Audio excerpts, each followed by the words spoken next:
Let's actually, we'll go over here. Jordan.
Hello everyone and welcome to our semi-final round here at the 2014 PDGA Amateur and Junior World Championships.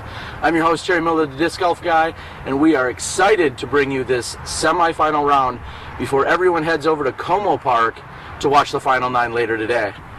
First of all, we're going to check in with our top 4 players here in the Advanced Division. It is a very heated battle with 2-stroke lead in first place and then 3 gentlemen tied for second at the moment. So we're going to bring in our Minnesota Amateur Disc Golf Championship runner-up, Jordan Castro. Jordan, it's going to be easy to remember your name for everyone at home. It's on your shirt. Yep, it is on my shirt. Everybody appreciates that. Jordan, I was here just a couple of months ago on this very course, and you were vying for a big championship and came up just a bit short with John Gabrielli. But you put on an amazing show. Welcome back. Thank you. It feels good to be back. It's not really that big of a surprise that you're here. I definitely knew that you were a solid player then. And is this your last go at being an amateur? It is. Last go, I believe so. Got a tournament this coming weekend and playing pro. Playing pro, okay. Yep. That's exactly where you belong, regardless of your finish today. Yep. That's exactly where we all know you belong. What are you rated? I am 973. All right. Okay, that's pretty solid. I won't make any comments about being rated higher than me. That's really solid play. What's been your highlight that you've been thinking about this week so far? My highlight for this week is I got an eagle yesterday. It just kind of boosted my mood and I was like, wow. And playing in my first Worlds in Minneapolis, St. Paul, in Minnesota, kind of in my backyard. Now, have you played in any other World Championships specifically? Just the AM Nationals, where I took 6th. Okay. So. All right. So you're here looking to improve on that finish, and like you said, it's pretty much in your backyard. I know you're a few hours from here. Yep. Anything that you'd like to say to anyone at home? We're going to have lots of viewers, whether it's live or in the archive. Anything you need to say to everyone at home? I'd like to say, You've got sponsors, I know. Yeah, I have a couple sponsors. Tie-Dyed with my New Jersey, Latitude 64, Death Butt, and J&J Disc Golf, and I'd like to have everybody just enjoy the show, and thanks to Terry to be here. All right. Really appreciate it. Well, no problem. Well, we wish you the best of luck. You're currently sitting at 40 under par, which is just 2 strokes off the lead. Is that correct? 2 strokes, okay, you made me. Just 2 strokes off the lead. You're tied with a couple other gentlemen, and we're going to see you here in the semis, and we may see you later this afternoon. Sounds good. Best of luck to you. Thanks. All right. Now we're going to have a quick conversation here with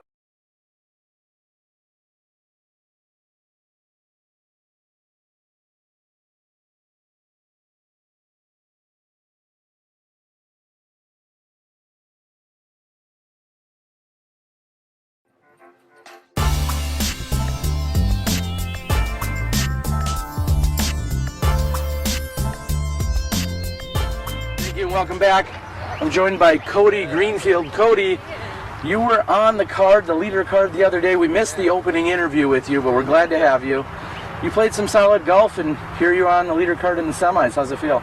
Pretty good. I never thought I'd be here. I'm happy to be here. Yeah, this is insane. Speak up so everyone can hear you. You're out of, is it Norman, Oklahoma? Yeah, Norman, Oklahoma.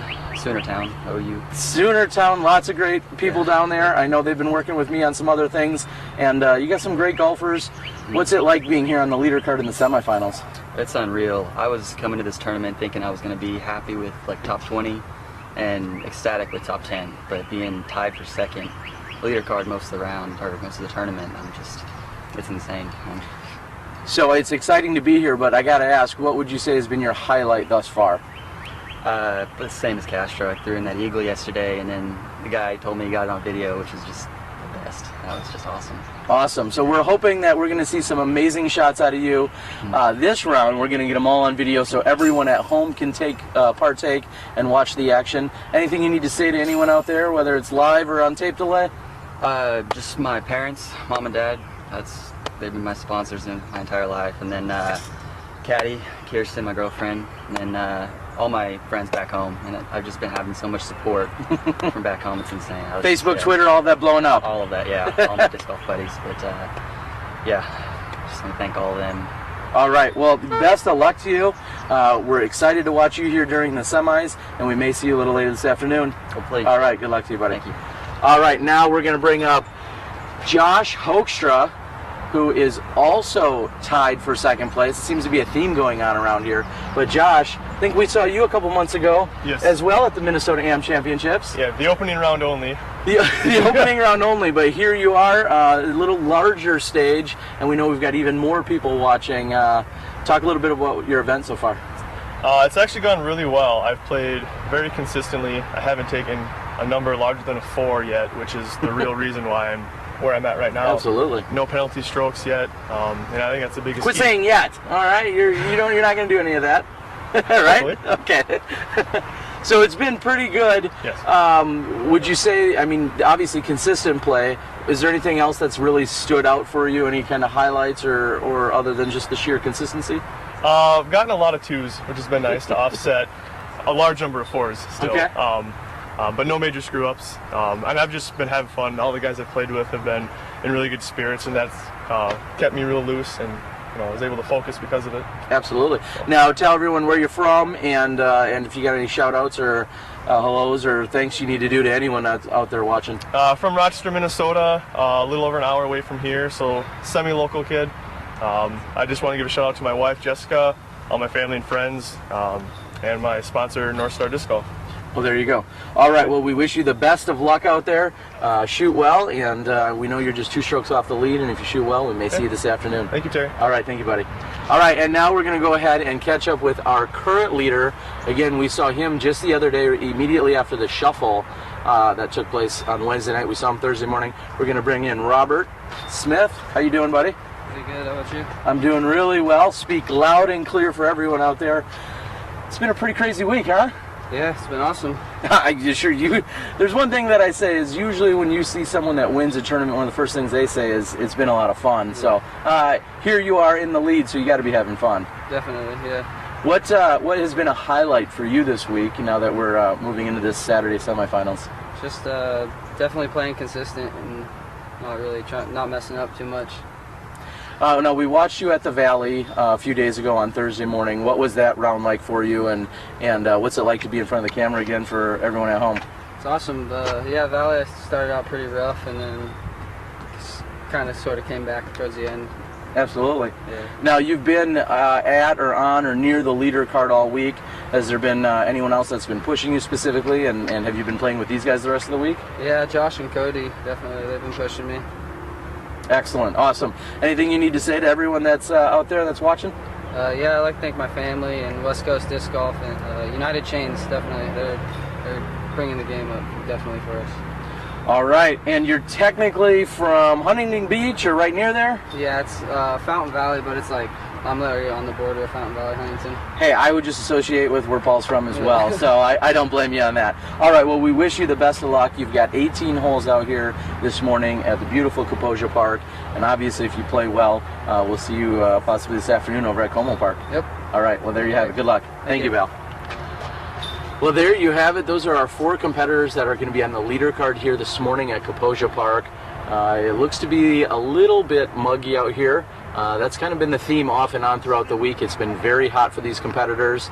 Add in a little bit of humidity, or should I say a lot of humidity, and you may see a little extra drying with the towel or a birdie bag or something of that nature. And then also looks to be a little wet out here. There's some dew or some rain that came in last night, so it's going to be a little bit wet this morning. Normally, Kaposia plays as a 27-hole course. That's what we saw during the Minnesota Amateur Championships. However, for the World's layout, it's going to be an 18-hole layout, so it's going to be a little bit of adjustment from what you saw a few months ago. So, for everyone here at SmashBoxx, we are so happy that you are here to join the show this morning. I'm Terry Miller, the Disc Golf Guy. We're going to get a few more moments of these guys getting ready, and just after that, we're going to get started, and you're going to be watching the semifinal round here at the 2014 Amateur Championships. Hi everyone, I'm Paul Macbeth. We're at the 2014 Amateur World Championships. We're out here right now at Kaposia Park. We're gonna go catch some action. I'll be out here caddying, possibly spotting, and you're watching SmashBoxxTV. Just came out. Hey, it's only my second time in front of him. Water. We ran a tournament. It'll get better. Maybe a ton of bottles left. Yeah. Like He got, it was a pallet. It was like 1,127 bottles for $50 or something. We still got boxes. Yeah, we just have cases of bottles of water. That's awesome. Yeah. All right. Yeah. Keep guys are slippery. It's all about practice, preparation, and routine. Approaching the tee shot, I always line up my shot and check the wind direction. Always take into consideration the trees that are out there and the out of bounds that are marked off. I try to keep everything slow on my run up and build momentum as I get to the end of the tee pad. Trust your shot, believe in yourself, let the disc do the work. Legacy Disc. Play with confidence.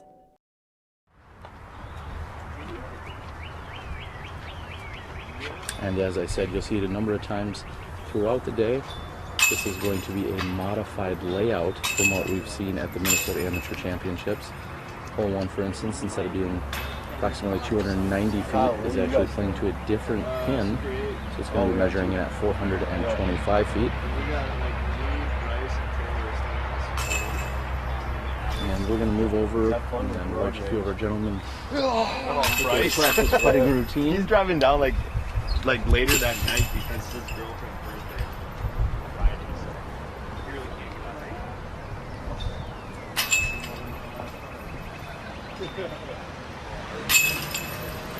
out. And now would be a great time, especially just a few moments before tee off.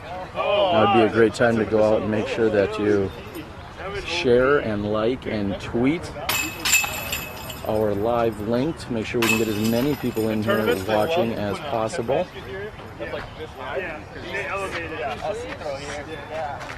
We are very excited to be bringing this semifinal round. Never before have an Amateur World Championships been broadcasted live. So of course we need to thank our huge supporters and sponsors with our live broadcast in Legacy Disc out of Stillmar, California. I know the Legacy guys are getting up on the West Coast right now and are certainly working hard as they are hosting the Summertime Open today, one of their premier summer events. So good luck to everyone out there, both playing and with the organizational side. Chris Critter Meyer has made his appearance. Told us he grew up just 4 blocks away from here, so he's very familiar with this park. 2 minutes! And there you have it. That is the 2-minute warning.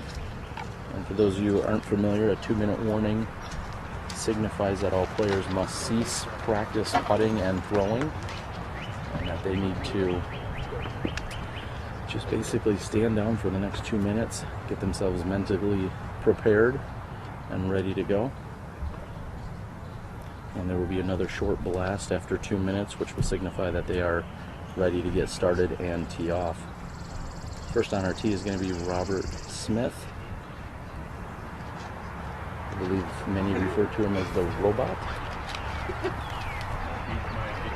He's certainly been robotic-like this week. Just finding himself on the leader card. Bacon, egg, and cheese.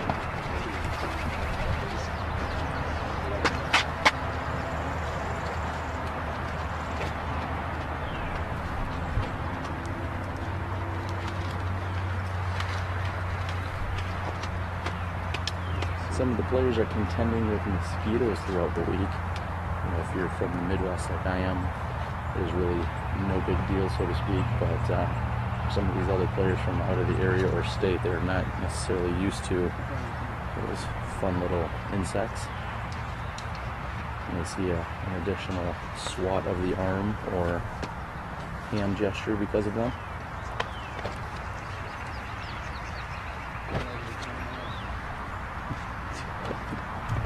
In fact, Robert tells us his legs are torn up. He's been introduced to some of the mosquitoes for sure. And there you have it. That is the start for these gentlemen.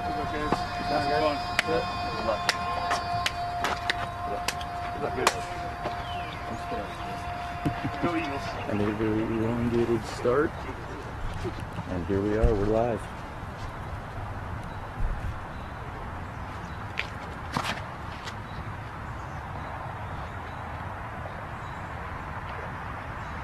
As you can see, there's a mandatory here. The players must go to the right of the arrow that is painted on this tree.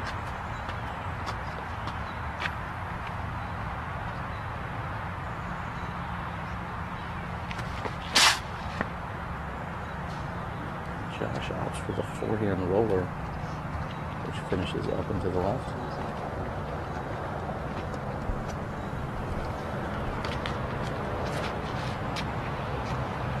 Cody Greenfield on the tee.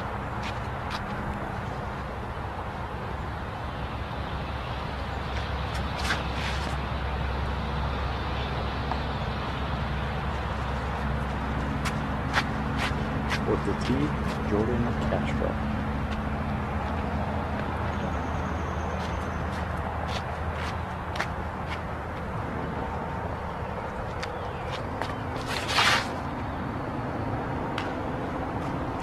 Jordan catches a tree on the right hand side.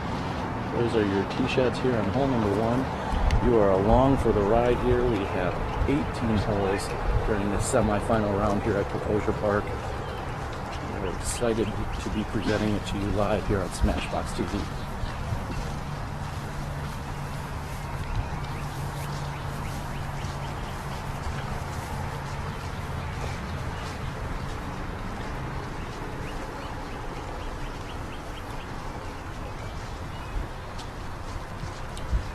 Looks as if Hal and local pro Mitch Privet is on the bag here today for Jordan.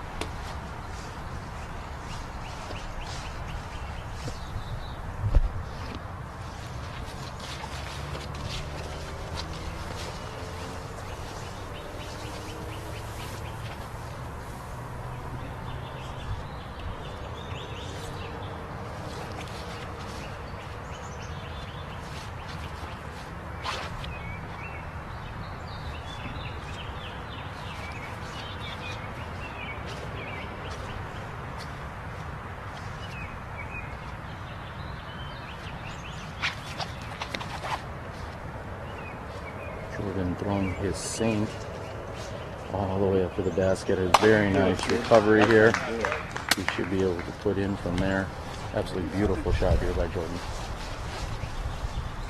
that magnet? That was the New Orleans Saints.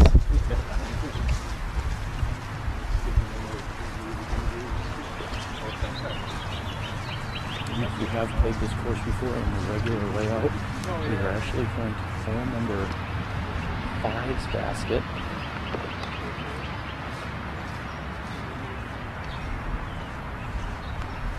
Correction, hole number 4's basket of the regular course. Had to think about that for a moment.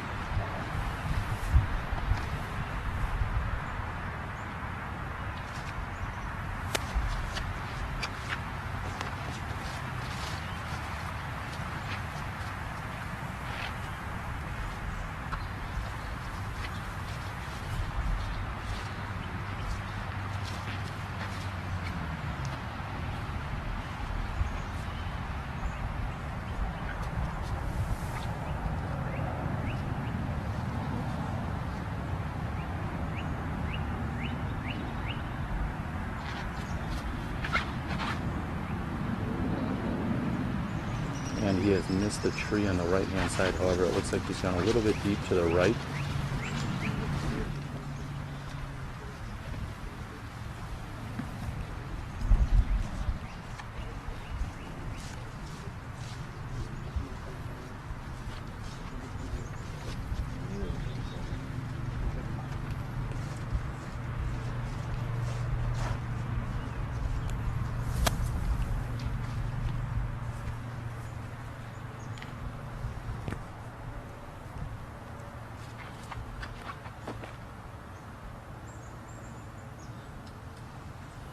And a very nice slight turnover shot. That should give him a putt for 3.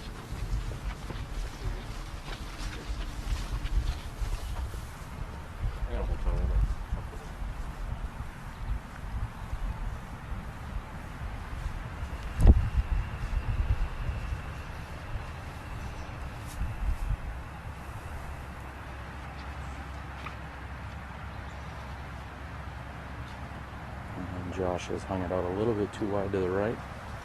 This will be looking at a putt from there.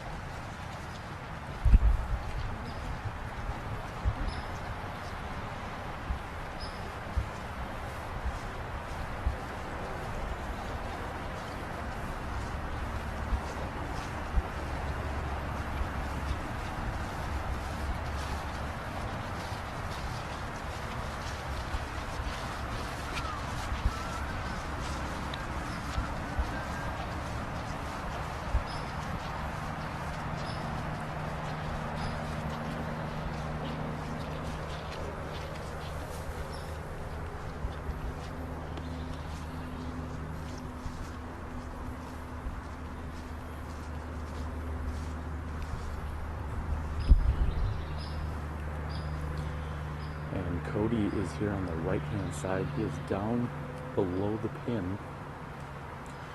He is pin high, however. He definitely has an obstructed view from where he's at.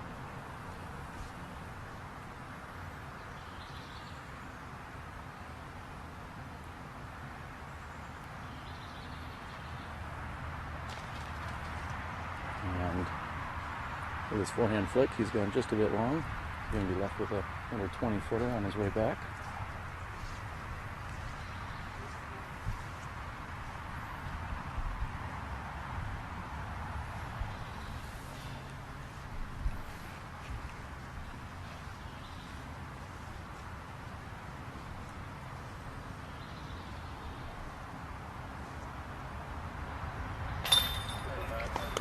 And a phenomenal putt by Josh to save his 3.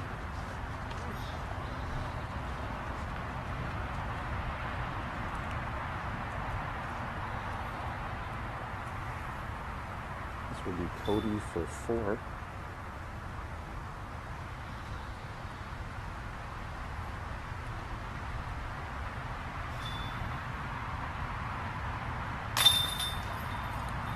And somehow that slipped straight through the chains. It looked like it was a solid putt there by Cody.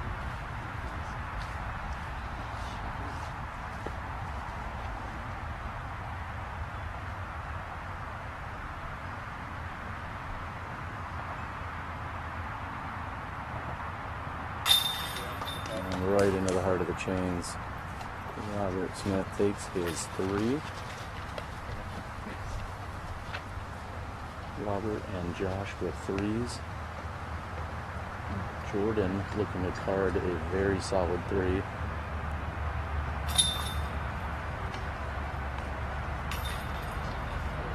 And Cody will tap in for his 5. That is hole number 1. We are complete here. This is the semi-final round action. We're going to move over to what would traditionally be hole number 5.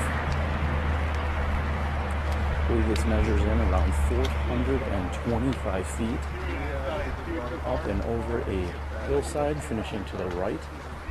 This is typically a very impressive birdie.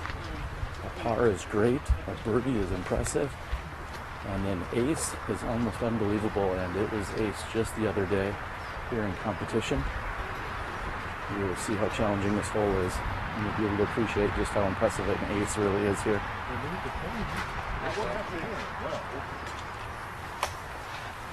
yeah, I got the card.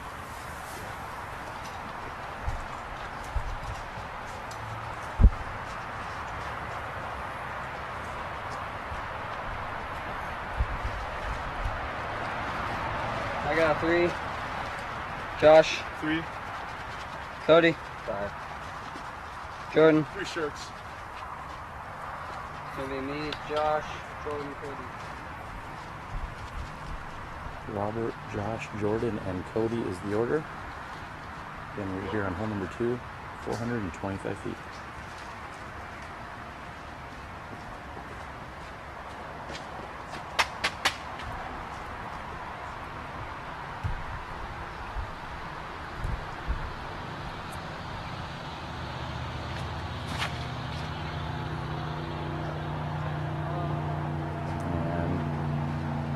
Robert hits a tree on the right-hand side.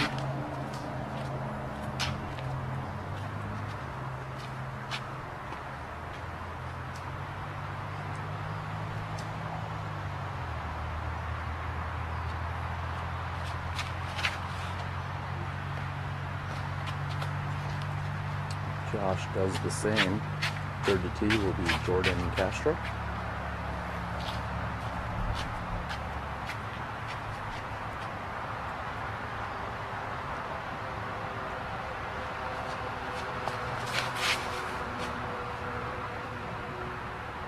And that is a nearly perfect drive. It did kick a little bit right. That should be a very nice drive still for Jordan.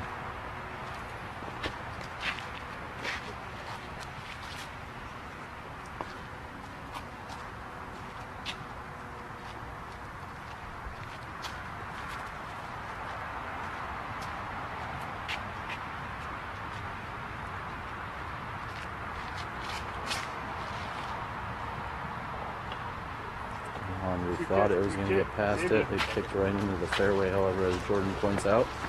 Cody's forehand shot. Also like to welcome and thank Jason here, who is part of our Smashbox crew, helping out today. He's going to be helping you guys and the PDGA by providing our live scoring updates. Just another fun little component here on Smashbox, trying to bring you all the most up-to-date information and scores here on your leader card. I can certainly tell you now that if you hear a score from me versus what you see online, go ahead and trust the online version.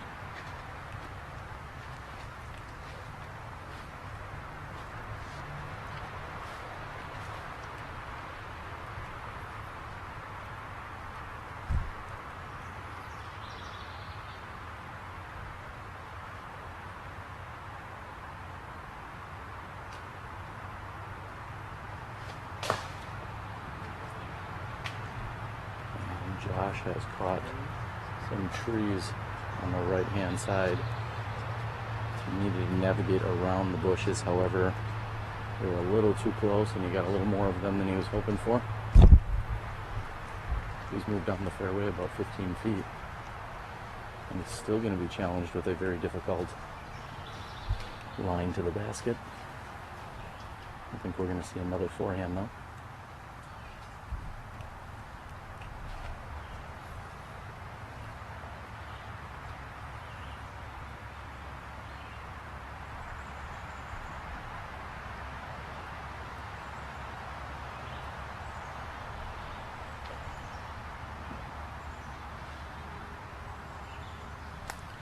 And Josh goes with a forehand roller.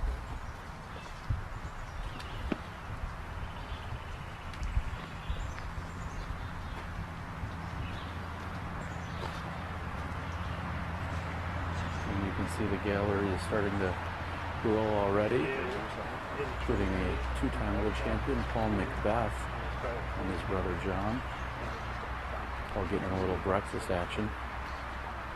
Paul has been very busy this week. He has caddied for 7 different juniors on the junior team. We see him and other top professionals in Alex Geisinger and Paige Pierce out here cheering on their proteges and or favorite junior players. Robert's going with a forehand shot. And it's carried up and to the right. Looks like that's going to be a decent shot for him.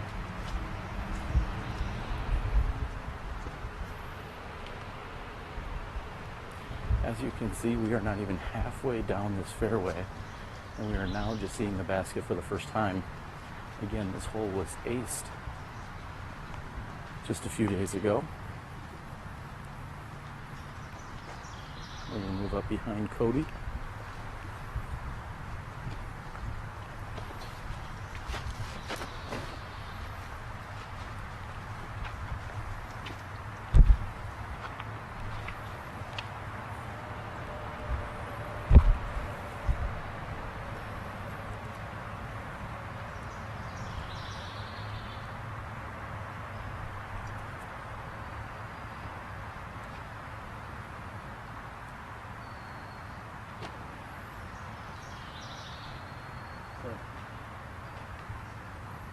And a very nice shot for Cody.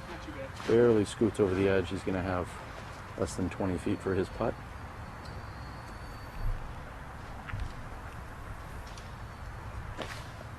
And Robert has, after being on the right-hand side, has thrown a upside down shot, pancake, as some may call it, back up onto the fairway.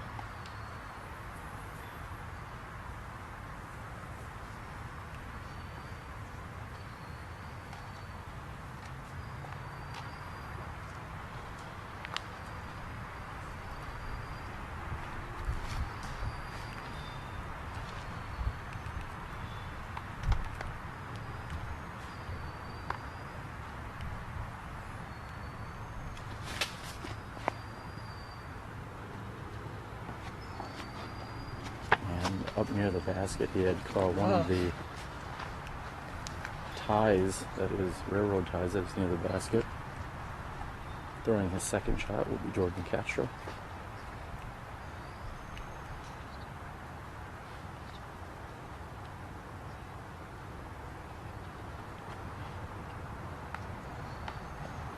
And Jordan catches a tree on the left-hand side, which kicks him left. It makes that putt a little bit more daunting. There's a direct drop-off behind the basket, which is where Cody had barely scooted over.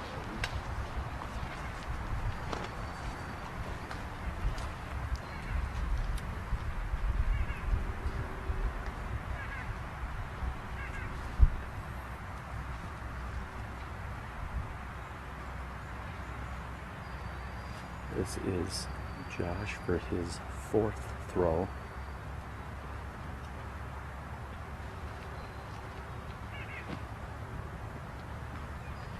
Josh had mentioned earlier in the broadcast that he has not carded anything worse than a 4 up until this point. Unfortunately, it looks like that streak may be broken here.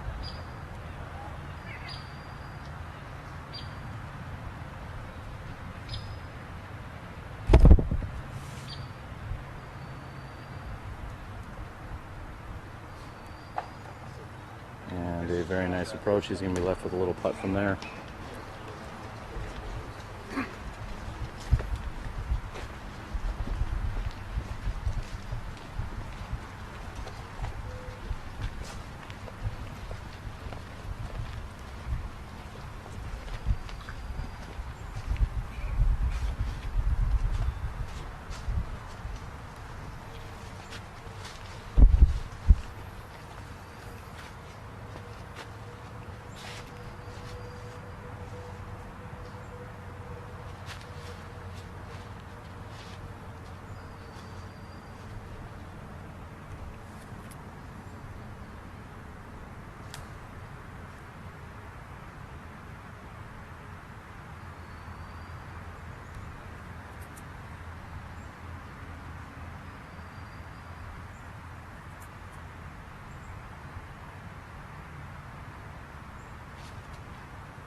And Jordan's putt is left side.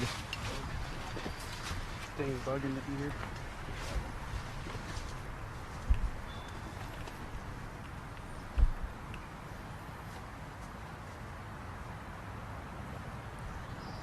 This is Robert for his 5th throw. Yeah! And he puts it in. Good shot, Robot. Very nice putt.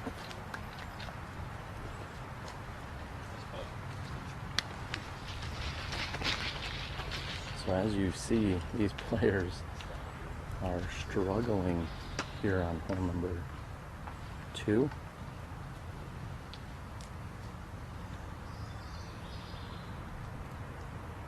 Next to throw is Cody Greenfield.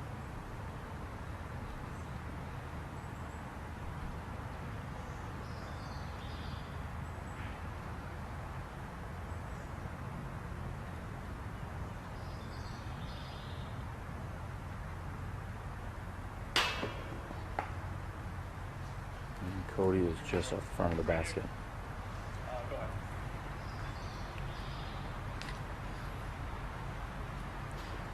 This is Jordan's putt for 4.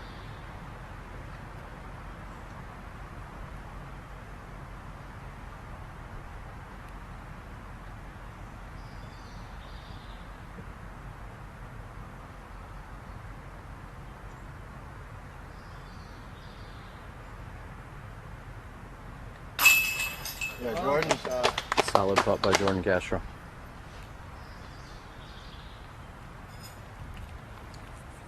This will be Josh for 5.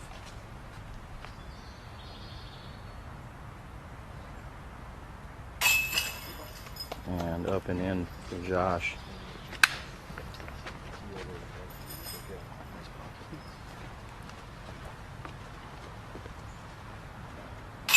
And Cody taps in. So there you have it. Very challenging, very daunting hole number 2 out here at Kaposia Park. So all of our players struggle at some point or another. We'll take a brief walk and we're going to move over to hole number 3. I'm Steve Rico with Legacy Disc, and we're proud to bring you live coverage of the 2014 Amateur World Championships.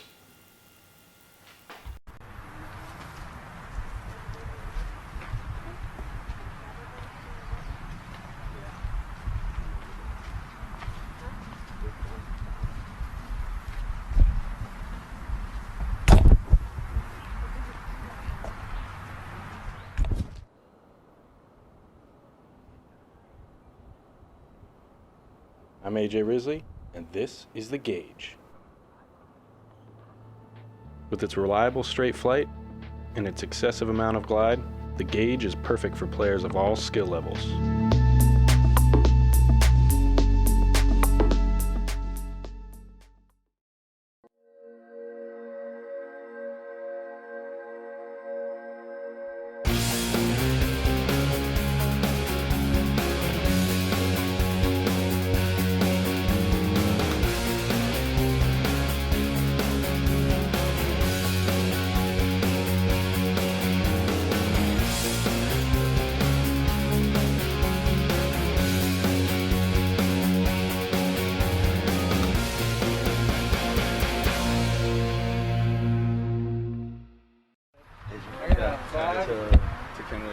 Josh? And they were like, yeah, he's not playing.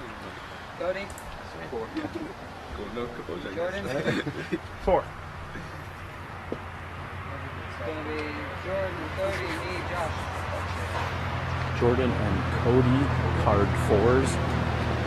Josh and Robert, card 5s. This is hole number 3. 300 feet, Pinball Alley.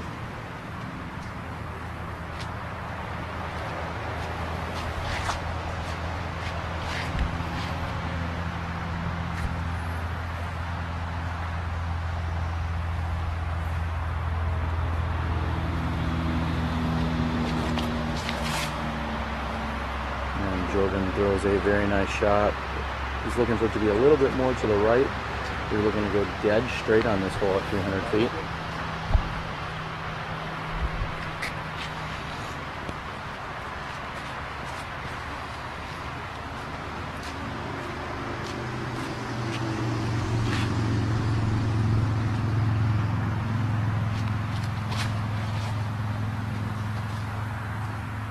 And although a little bit low, that will be okay as he did not kick out to the left or to the right.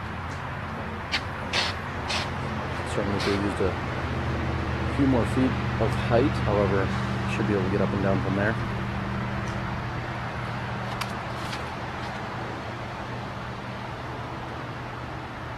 And a very nice shot here by Robot.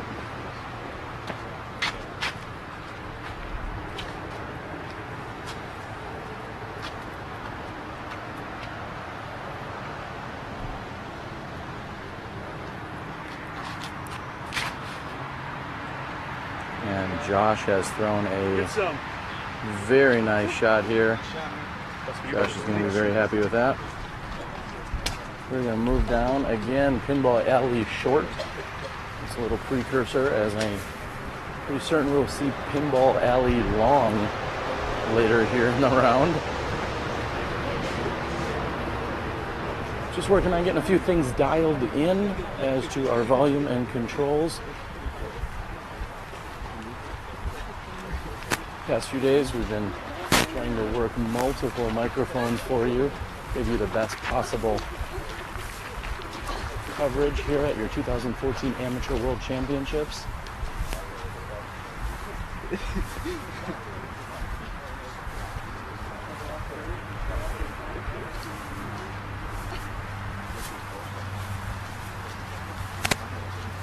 And we have some very serious Minnesota fans here today.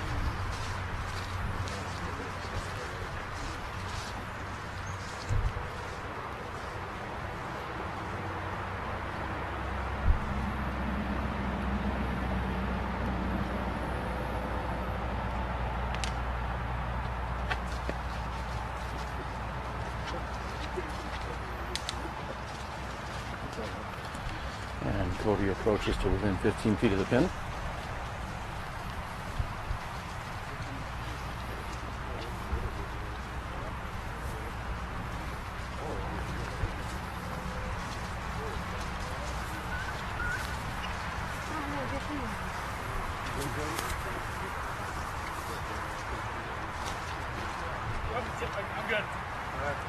Jordan has been found. Our other two throwers, Robert and Josh, have also been found. Looks like Jordan's going to be first to putt. He has found himself just a little more than pin deep and on the left-hand side of the basket.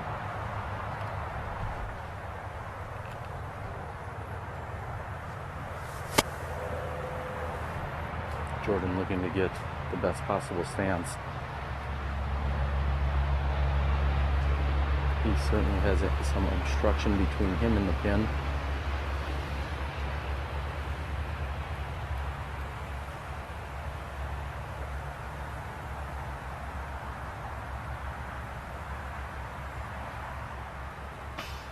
And just off the side of the basket, a very nice run by Jordan.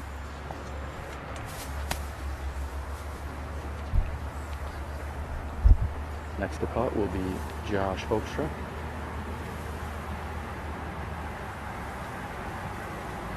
Josh determining if he wants to go with a straddle or a straight on approach.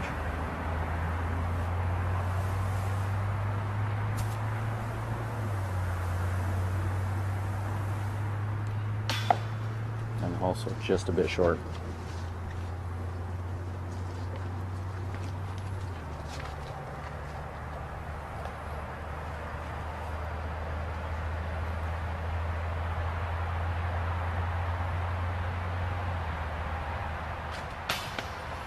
And in nearly an identical spot, Robert has hit the front of the basket, exactly where Josh had.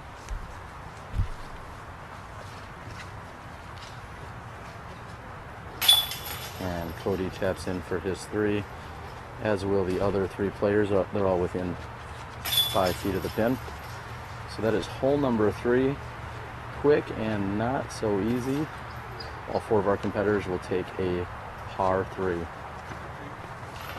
We're going to move on to the slightly blind pin on hole number 4. You're watching the 2014 Amateur World Championships. Live exclusive coverage brought to you by Legacy Discs.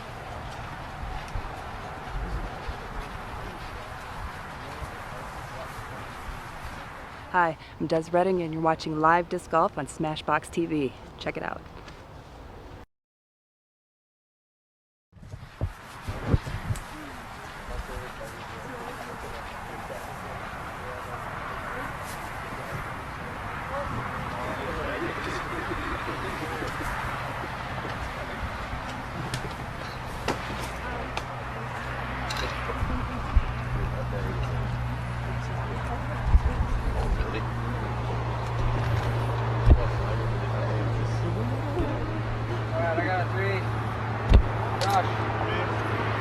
And you may be picking up some of the noise from the highway, which runs parallel to this fairway. We're here on hole number 4, measuring in at 260 feet. Great sponsor in Brotzler Hobby Farm. Jordan Castro on the tee.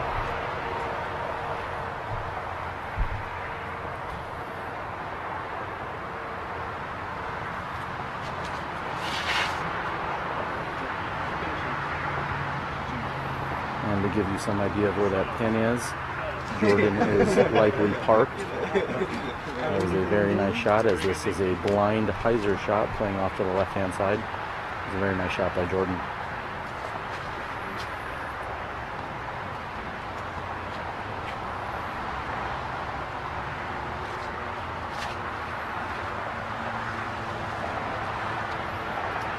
And that also looked to be a good shot by Cody. There are some trees that guard the opening. Players are looking to just navigate around those, which will give them a birdie opportunity.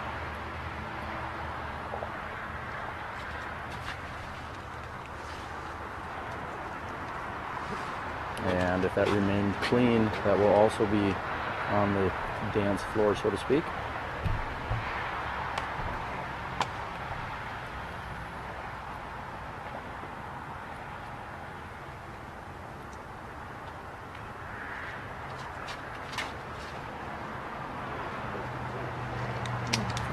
Josh needs more hyzer. There are your tee shots here on hole number 4.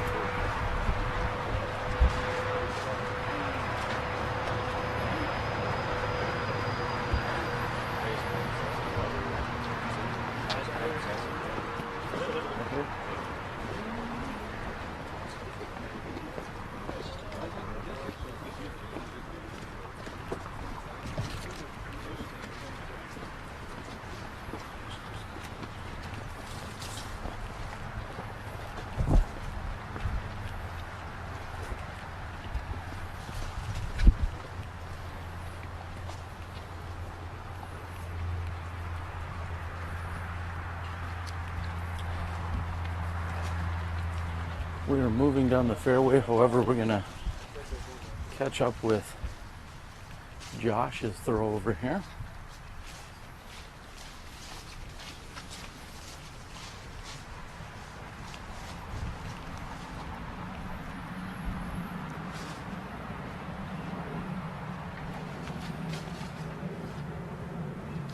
Josh with an Anheuser jump putt. Placed himself right next to the basket.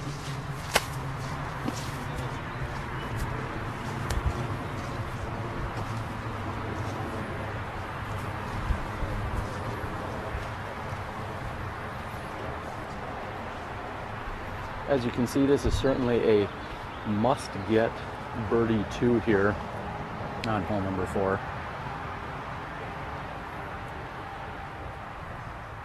And Robert is going to go ahead and flip his hat around and make it a little bit more useful with the build to the front, as he's faced with a spot of sunshine exactly where he's landed.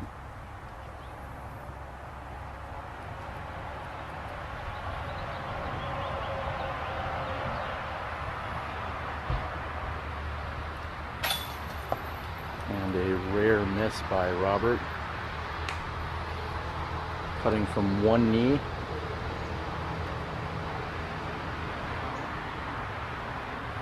This is Cody Greenfield for his birdie opportunity. He is approximately 25 feet to the pin. Cody comes up just a bit short. Jordan left with less than 10 feet for his birdie. He could pick up a stroke on the entire card here with this conversion. And he has done so easily. Jordan Castro cards the sole birdie 2 here on hole number 4.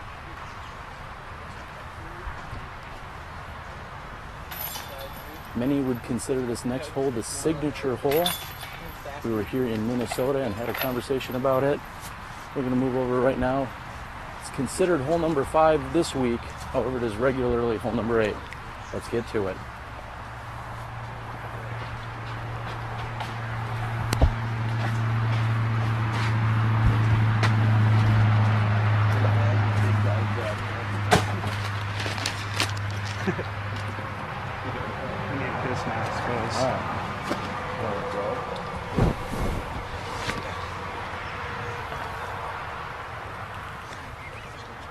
Jordan's disc of choice here is the Enforcer Infusion Plastic. I got a 3, Josh, 3, Cody, 3, Jordan,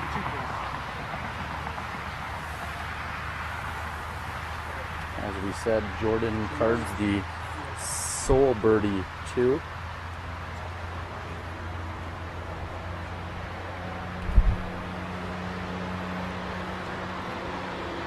Very beautiful hole number 5. As you can probably hear, we are even closer to the highway than we were on the previous tee. I was informed that the previous tee is in fact the highest point in South St. Paul. So a little trivia to stump your buddies on next time you come out to the course. The highest point in South St. Paul is on the previous tee pad. Very interesting.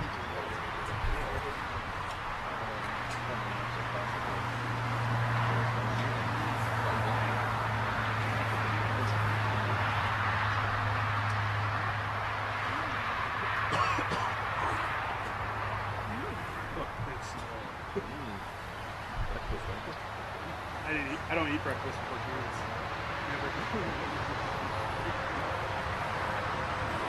Jordan giving us his pro strategy. He says he does not eat breakfast before tournaments. So if you'd like to be one of the top players in the game, that may be a strategy you could take on. Either way, we have Jordan here on hole number 5, 525 feet at Kaposia Park.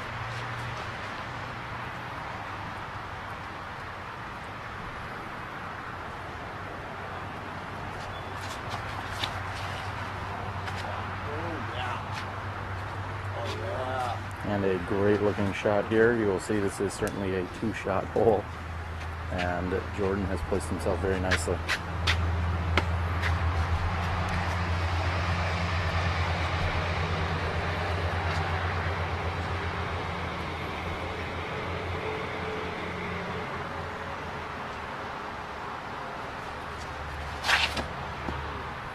And Cody slipped on the tee. However, it looks like he's going to have a decent result. He certainly did slip on his run up there.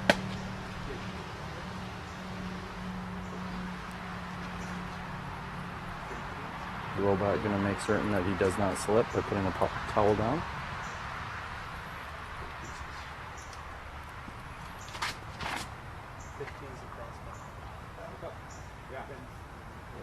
And another nice shot as he threw a destroyer, Star Destroyer.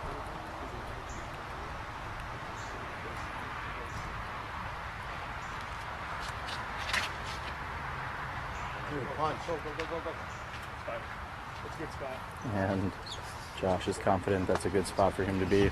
So there you have it. We are here on the absolutely gorgeous hole number 5 here on our world's layout.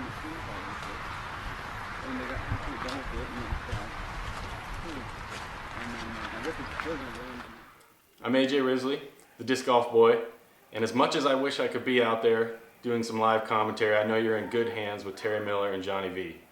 And they're presenting the 2014 Amateur Disc Golf World Championships. Enjoy!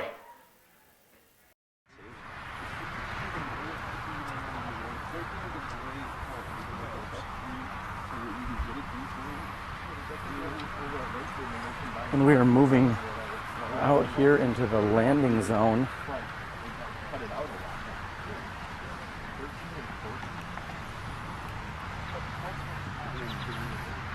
Josh will be throwing first. Looks like he's lining up for a forehand shot to this pin.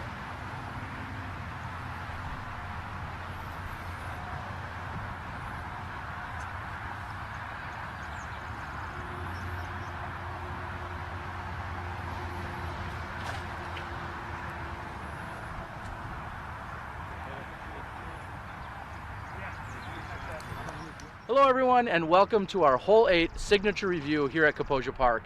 As you can see, this basket is perched on one of these beautiful rock wall tiers. This is in the longer position that you may see on any casual day out here, measuring in at just over 500 feet. There's also a shorter position that measures in just under 400 feet, and if you go long on one of these, you might be faced with the putt of death. However, if you're up on one of the tiers, you may have a gallery of people that are coming by, as this is one of the first holes that you see coming into this beautiful park. So, if you're in the Minneapolis, St. Paul, Twin Cities area, get out to Kaposia Park, and you'll definitely remember hole number 8.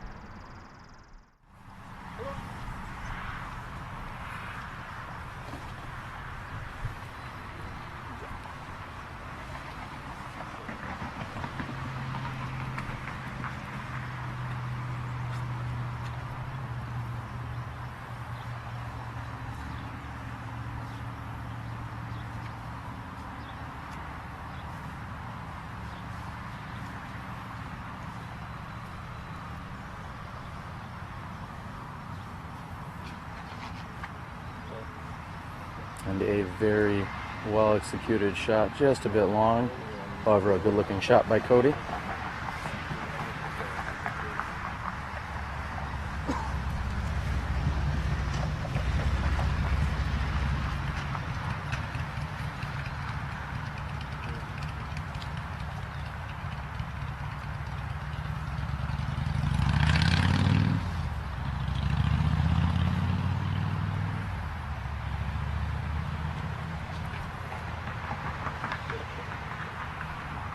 Jordan looking for that to settle down. He's going to be left with a little bit of a putt.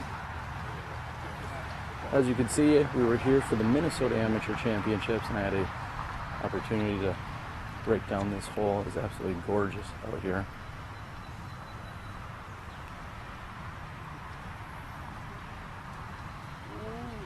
And Robert has thrown a very nice shot, just going left of the pin. It's going to be a little bit deep. He is going to be putting back up at the basket.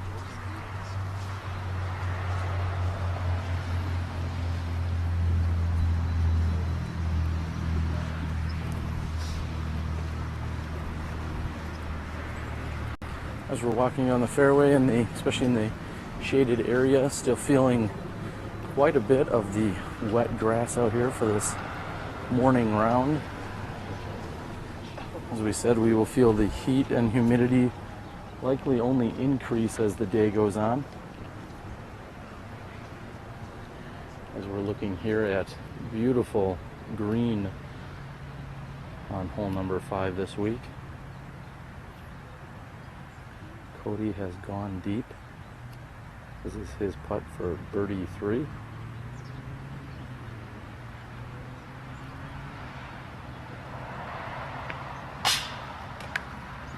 And unfortunately, it has been a theme here we've seen this morning.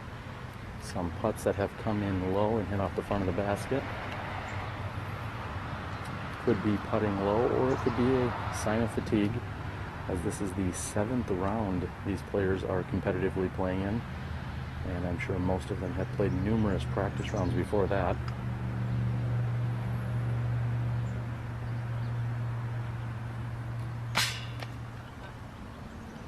And again, in similar fashion, right off the front of the basket.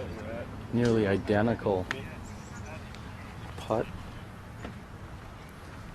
This will be Josh for his birdie 3.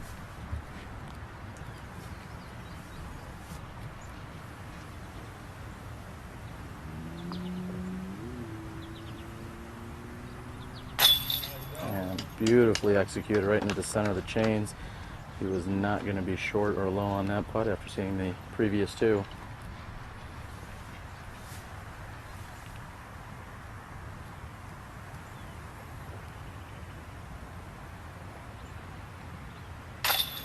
And Robert hesitated, as did I, for just a moment. That looked like it wanted to slip out the backside, however it sticks in. We have Robert and Josh karting birdie threes, Jordan and Cody each taking par fours. It is the ever so beautiful hole number 5. We're going to move over to World Championship hole number 6 here at Kaposia Park. You're watching SmashBoxxTV with Terry Miller, the disc golf guy. Live exclusive coverage brought to you by Legacy Discs. The most unstable one there. I can't reach it like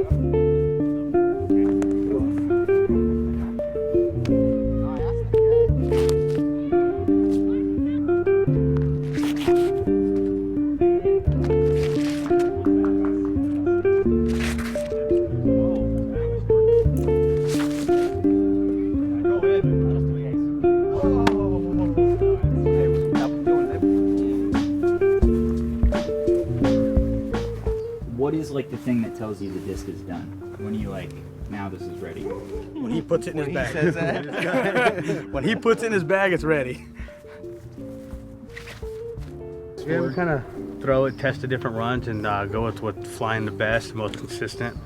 We can go up and down with different weights to change the flights and do different stuff as we're testing them. You know, different colors matter also. So. About 8 grams difference. We make and design the mold to do a specific thing. So we're out there testing the mold, testing the plastics to make sure that's how we design the disc so it can fly the way we want to.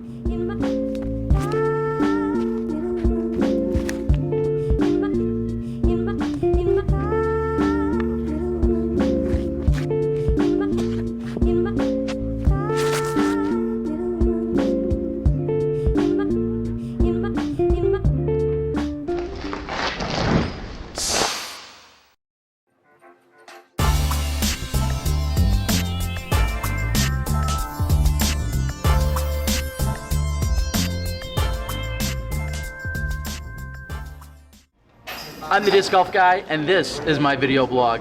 I'm joined here today by Kale Leviska in Minnesota. We are at the Airborne Disc Golf Emporium. Kale, is this every disc golfer's dream come true? Here we are in your own shop. Welcome, Terry. This has definitely been my dream.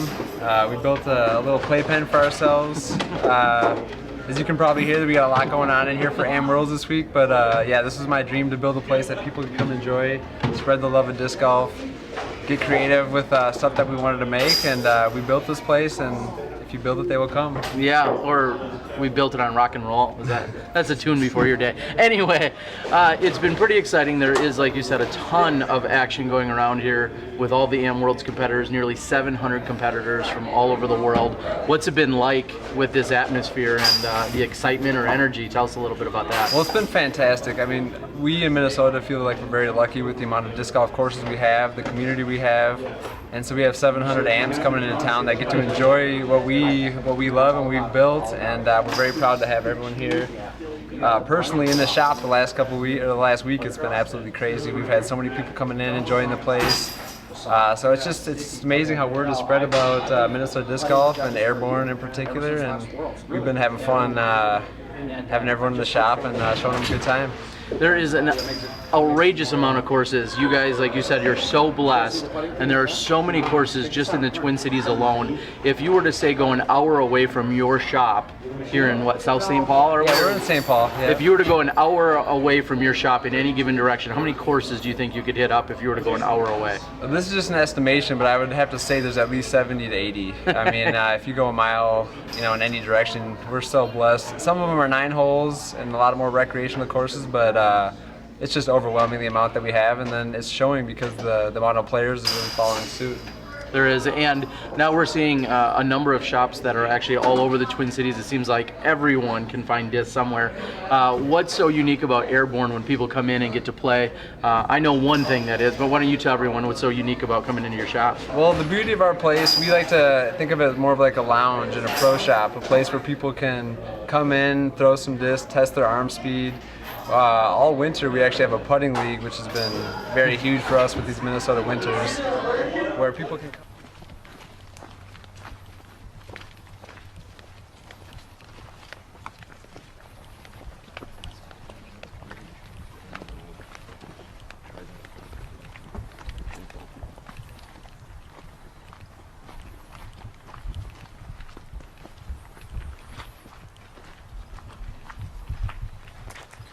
And welcome back, everyone. We are here in the middle of hole number 6. We had just seen some tee shots. Cody shot had hit and carried off to the left-hand side. Jordan had a very nice shot that was just to the right of being an ace run. Josh we will find on the right-hand side of the fairway. And Robert is left and pin high with less than 20 feet for a birdie.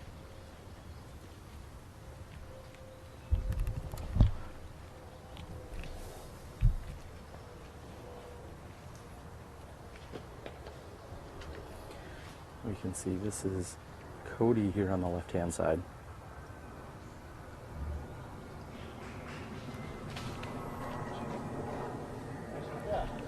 And that had scooted through, however, he is still going to be short. We're here on hole number 6, which again measures in at 310 feet.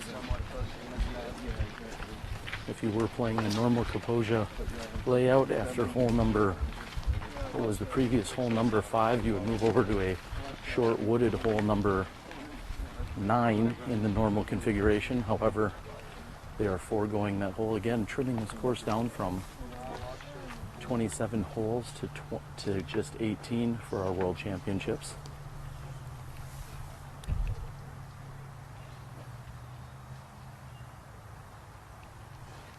And as I said, Josh is on the right-hand side.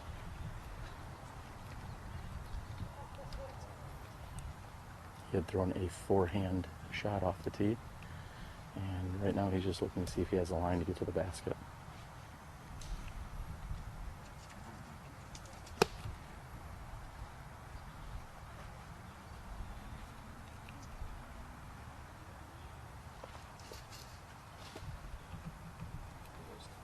And he is thrown out. It's going to be a little bit short of the pin. However, he should have a look at a par from there.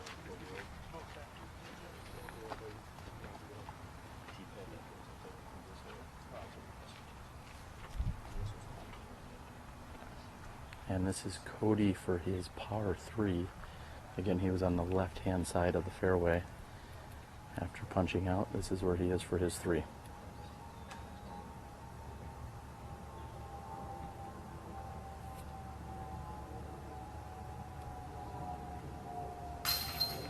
Little hyzer putt up and in from 23 feet. He makes good. Gonna save par here on hole number 6.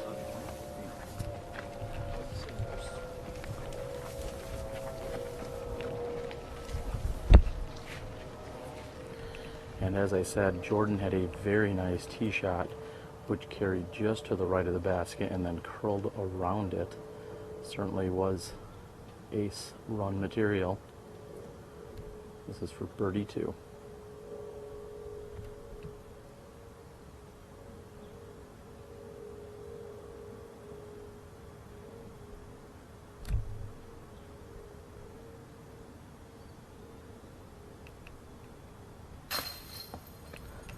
And dancing on that right-hand side, goes in and out. Jordan is not going to pick up the birdie here.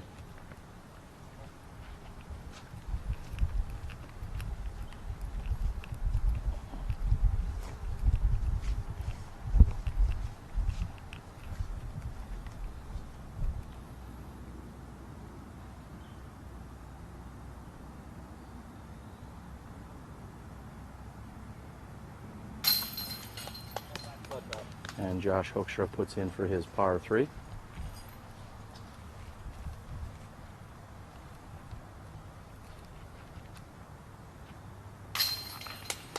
And making easy work here of hole number 6 is a robot. Karting the sole birdie 2. Jordan, Josh, and Cody taking par 3s. Robert with the birdie 2.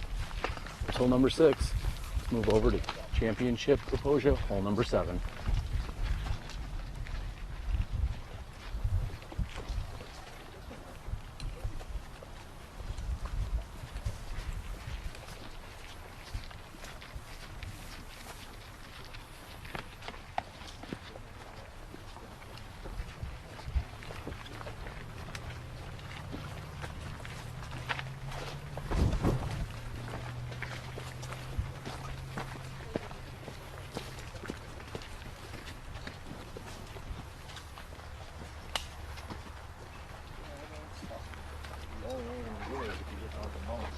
Out of the mouth, and then your second check will be like, way up there. Yeah, I mean, Josh. 3. Cody. Jordan. 3. Josh.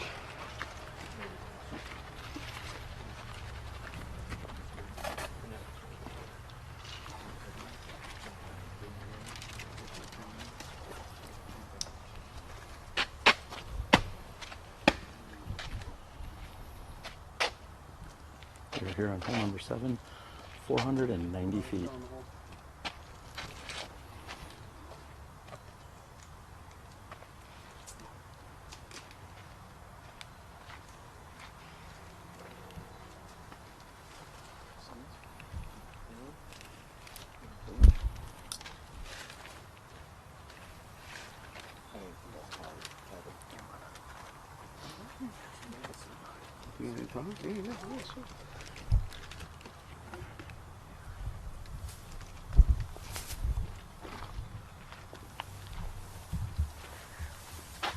Hello everyone, we are here on hole number 7, and we got a little bit of a delay and a hold up, so wanted to bring in Tyler McNair. Tyler, loud and clear for everyone at home. We're here back in Minnesota. We were here a few months ago for the AM Championships, and now it's the World Championships. How's the week been treating you? It's been a good week. You know, a lot of cool competition. The courses are playing a lot tougher. They're really thick. The humidity's making it tough. Yeah. Especially for a big guy. Yeah, exactly. It has been some great competition out here, and we saw a few of these same players just a few months ago. Minnesota representing very well. Mm-hmm. I know some of your sponsored players are here this week. Mm-hmm. I know you weren't competing. You just taking in the action from home, or what have you been doing all week? Yeah, I've been working part of the week. I got out, took some pictures a couple days, and been following the scores. So caddied for Jordan yesterday, so that was fun. Anything in particular that's jumped out at you? Any big surprises in any of the pools? You know, I think it's really cool what little Henry's doing. Minnesota native, playing really well, just tearing it up, having a good time, and you know, just seeing a lot of the out-of-state guys come and give us some good competition. You know, it's cool to see 2 Minnesota guys on the lead card as well. Absolutely. Now, I know that it won't be a week-long event, but I'm sure it'll be awesome. Give everyone a plug that may want to come back and see some of this next year for the Minnesota AM Championships. Yep. The 4th Minnesota Amateurs next year will most likely be early May again.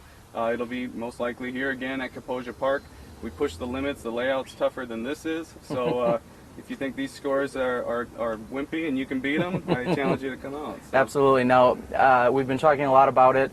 They actually play a 27-hole configuration, making it for a very long day and a very long round, but just run one round a day. When you come out and play casually, do you get all 27 in, or do you play 18? Hit or miss. You know, there's a couple different 18-hole loops you can kind of work in, and sometimes I just play the holes I miss. There you go. All right, well, this is Tyler McNair from Tie-Dye Disc, huge supporter of the Minnesota disc golf scene, also your tournament director for the awesome A-Tier, the Minnesota Amateur Disc Golf Championships, and it was a pleasure being here a few months ago to see what you're doing, and hopefully we'll see you again next year. All right, thanks. All right, again, best of luck to you. Yeah. Thanks, buddy.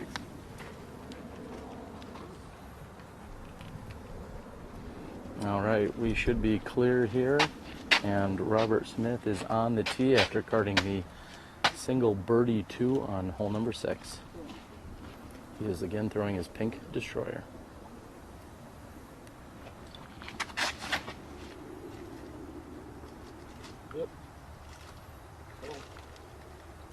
And as I recall from a few months ago, that seems to be an absolutely perfect shot.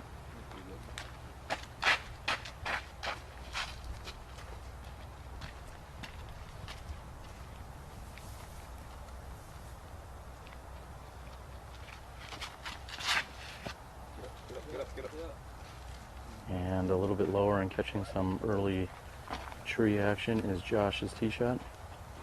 Third on the tee, Jordan Castro.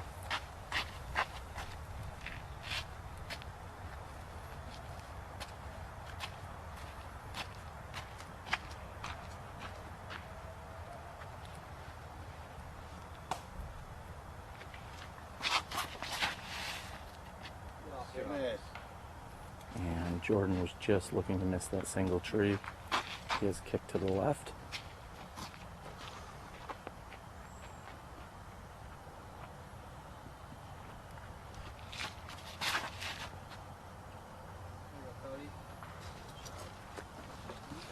And Cody with a very solid shot here as well.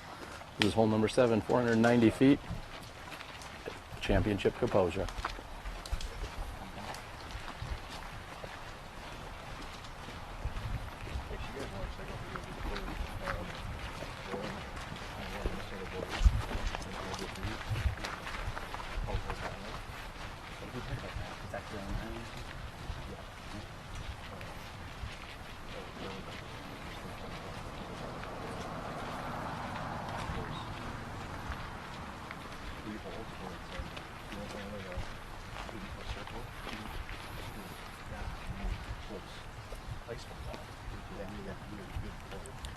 Looking to get confirmation as to where everyone is. We know that Jordan had hit off the tree and gone left.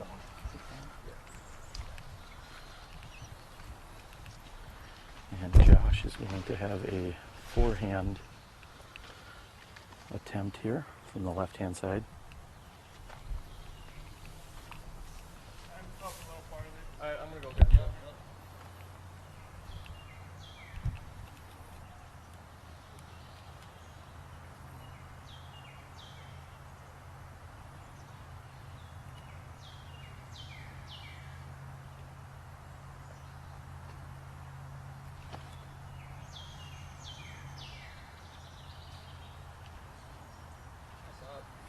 And a nice approach here by Josh. He's going to be on the right-hand side, left with at least a 40-footer for par.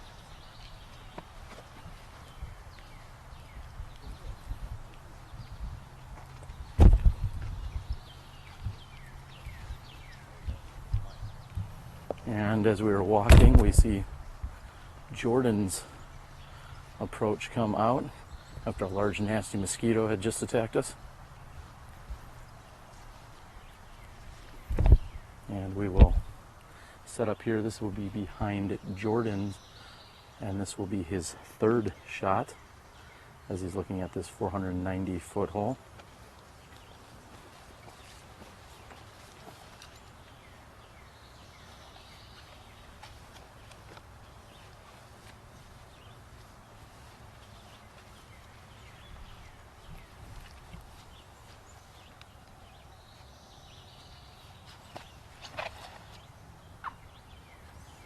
Needs that to sit down just a little bit.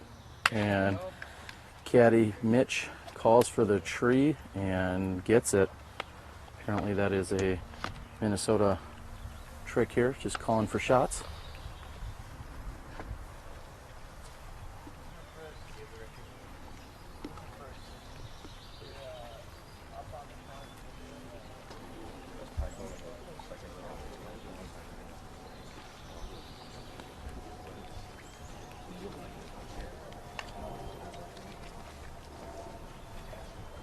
Again, we'd like to thank everyone that is out there tuned in watching our live presentation here of the semifinals round here at the 2014 Amateur World Championships. Our live exclusive coverage, again, brought to you by Legacy Discs. Legacy, truly the reason that you are able to watch live disc golf this entire week here at the Amateur World Championships.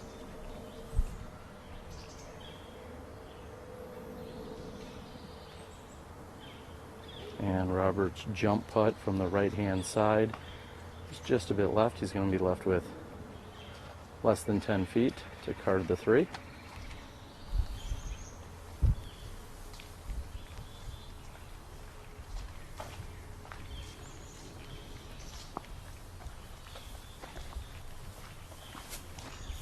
You know, many of you that are watching maybe foregoing a tournament or waiting on a casual round to start a little later in the day.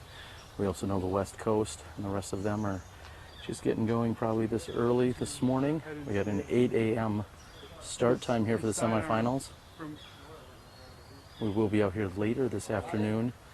We'll be over at Kaposia Park, which is truly one of the nicest parks in all of Minnesota. We'll be watching the final action from a number of groups. Players are just double checking exactly where they're at. And it looks like after his forehand, Josh is going to have, I would say, less than 40 feet. At most 35 feet here. He's looking to line up for a straddle putt. This is to card the 3 in this 490-foot hole.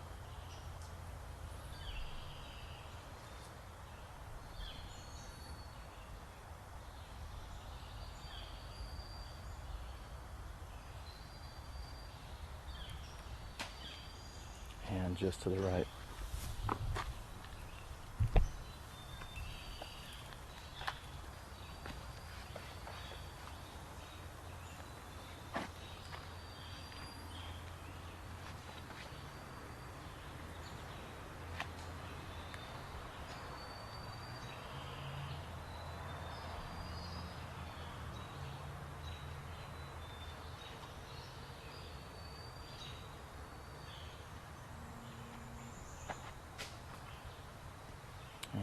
Cody's attempt is a little short and left.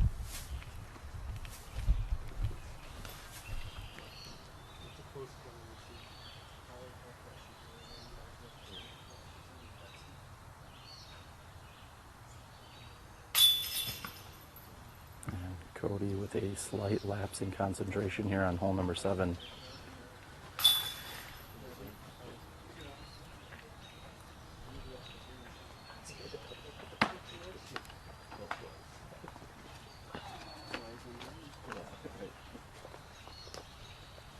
And the players discussing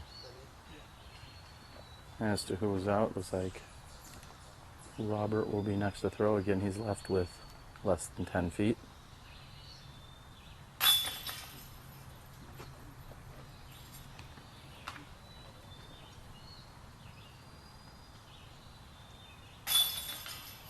And Jordan puts in for his 4,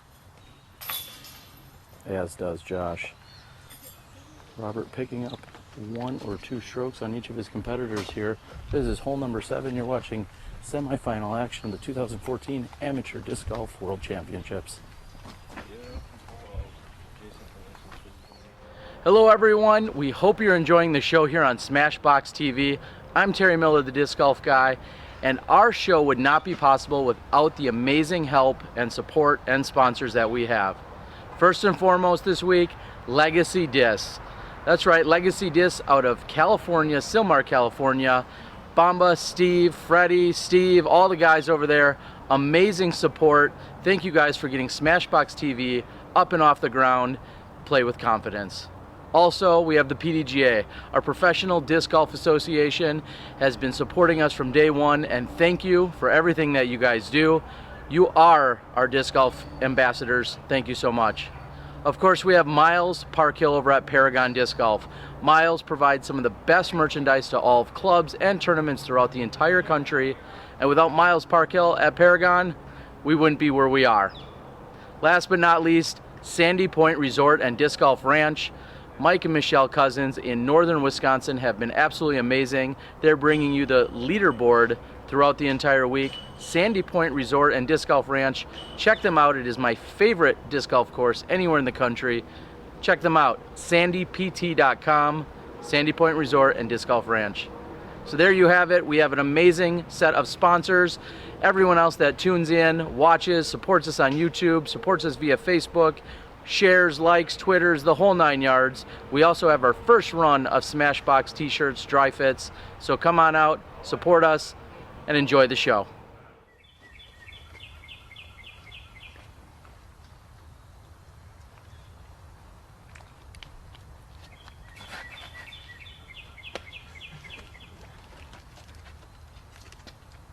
And a nearly perfect shot here by Robert on hole number 8.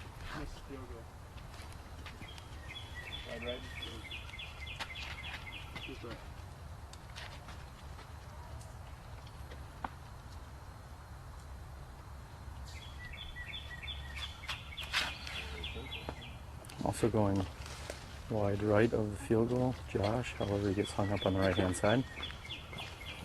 This is Jordan Castro.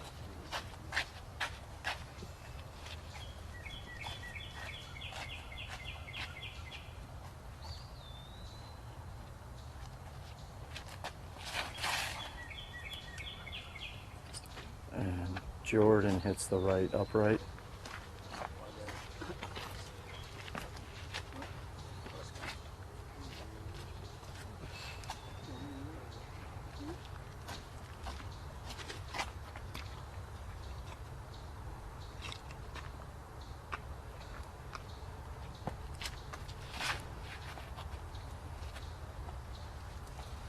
And Cody is also slightly right.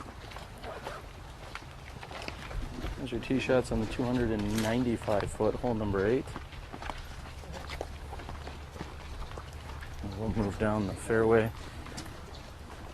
It's fairway opens ever so slightly after the first 100 feet.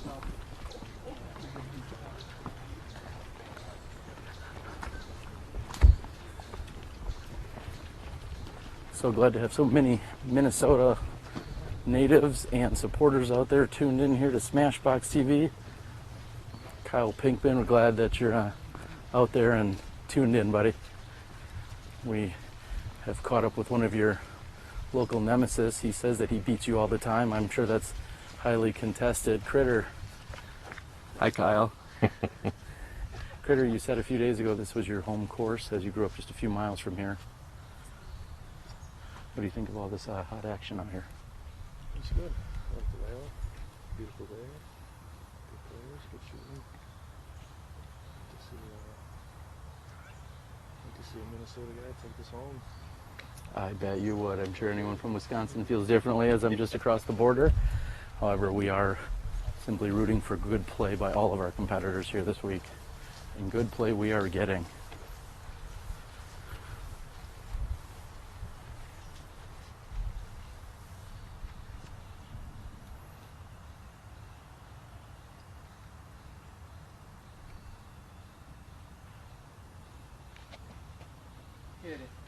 Yeah. Yeah. And as we said, we are getting some great play here, including a monster putt by Jordan Castro from at least 50 feet. It's going to give him a little extra spring in his step. Next to putt is Cody Greenfield. Cody is almost pin high, approximately 35 feet from the pin.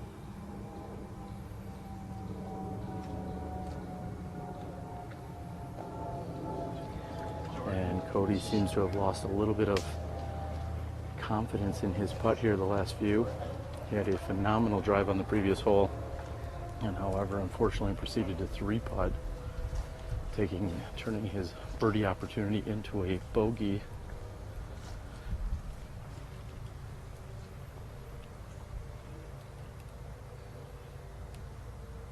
Josh is directly behind the pin, left with no more than 22 feet. This is Josh for par 3. And solid putt by Josh to take the par.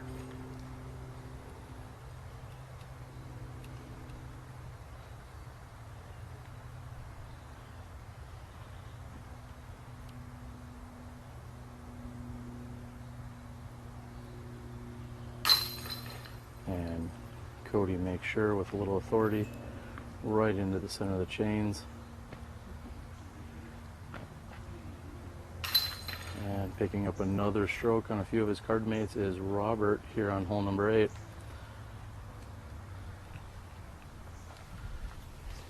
You're watching the 2014 Minnesota Amateur World Championships held in Minnesota here.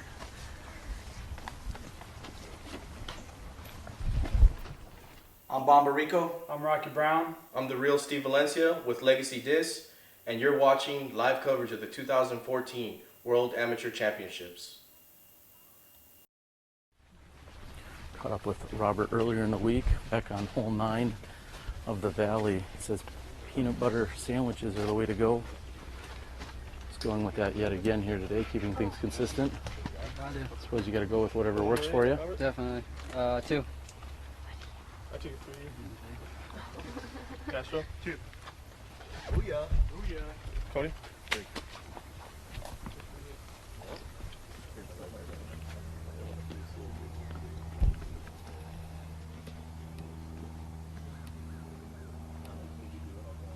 Hole number 9, measuring in at 260 feet. Again, these players playing the World Championships layout here at Kaposia.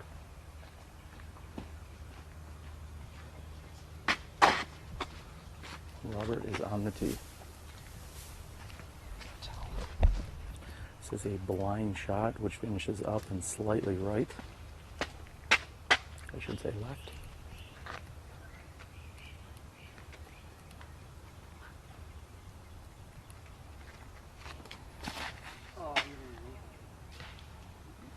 And Robert has pushed that wide right here on the fairway.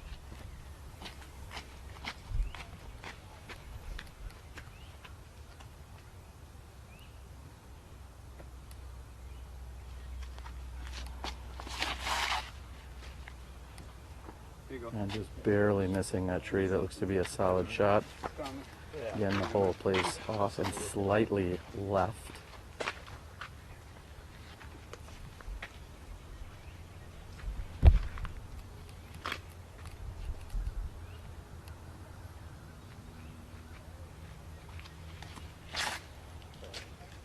There you go, John.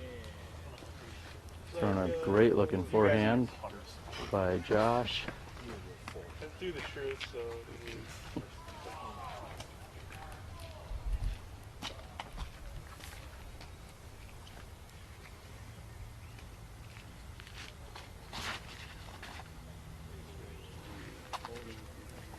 That looks to be a very solid shot by Cody, straight up the middle. We are almost halfway through this round, and the players have been blessed with a very nice flow of play. We will find some more challenging holes on the back half of this course, which may constitute a backup or two. However, thus far through the first 9, they have been very fortunate to basically be playing at their own pace. It's always a bonus anytime you're playing in a competitive round at a tournament. And Robert has received a very good kick out to the center of the fairway.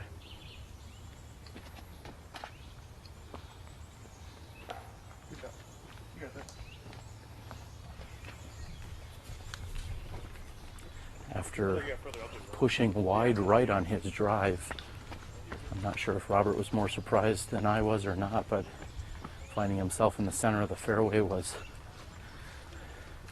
very fortuitous for him.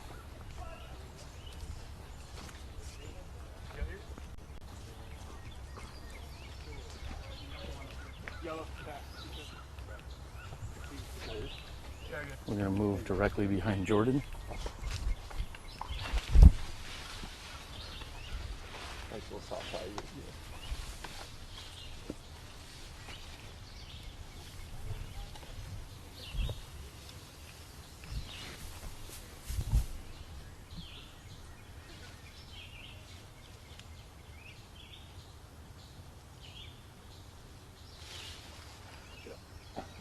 And Jordan's putt is just a bit wide right. And as you can see, he was faced with that tree directly in his line of sight.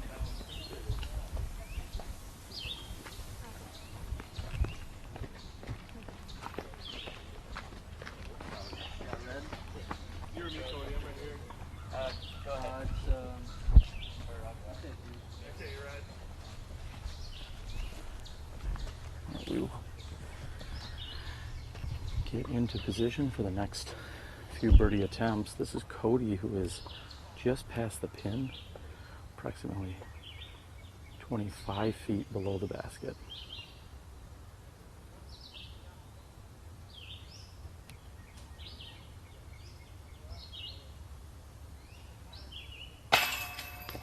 Oh, just a bit short. Looked as if he had enough on that, however he was putting uphill, so came up just a bit short.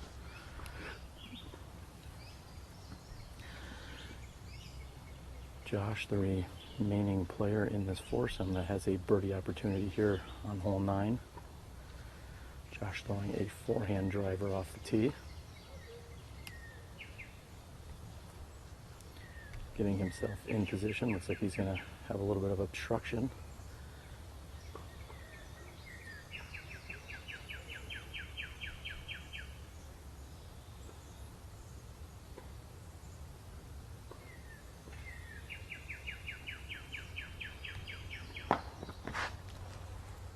Josh has carried past the basket. Unfortunately, he did not catch any chain on that.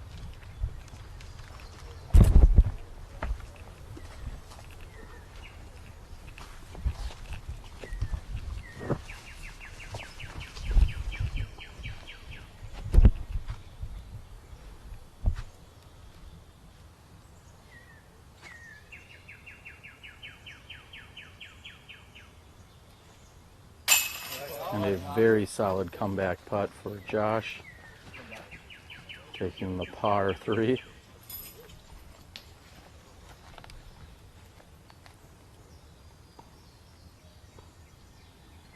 Oh my God, what the fuck was that? And Robert with a rare miss here. And watching more than 27 holes of play, I'd have to say I am somewhat surprised by that. And he comes back quickly. And a little bit of frustration here on hole number 13 as he lets that par slip away.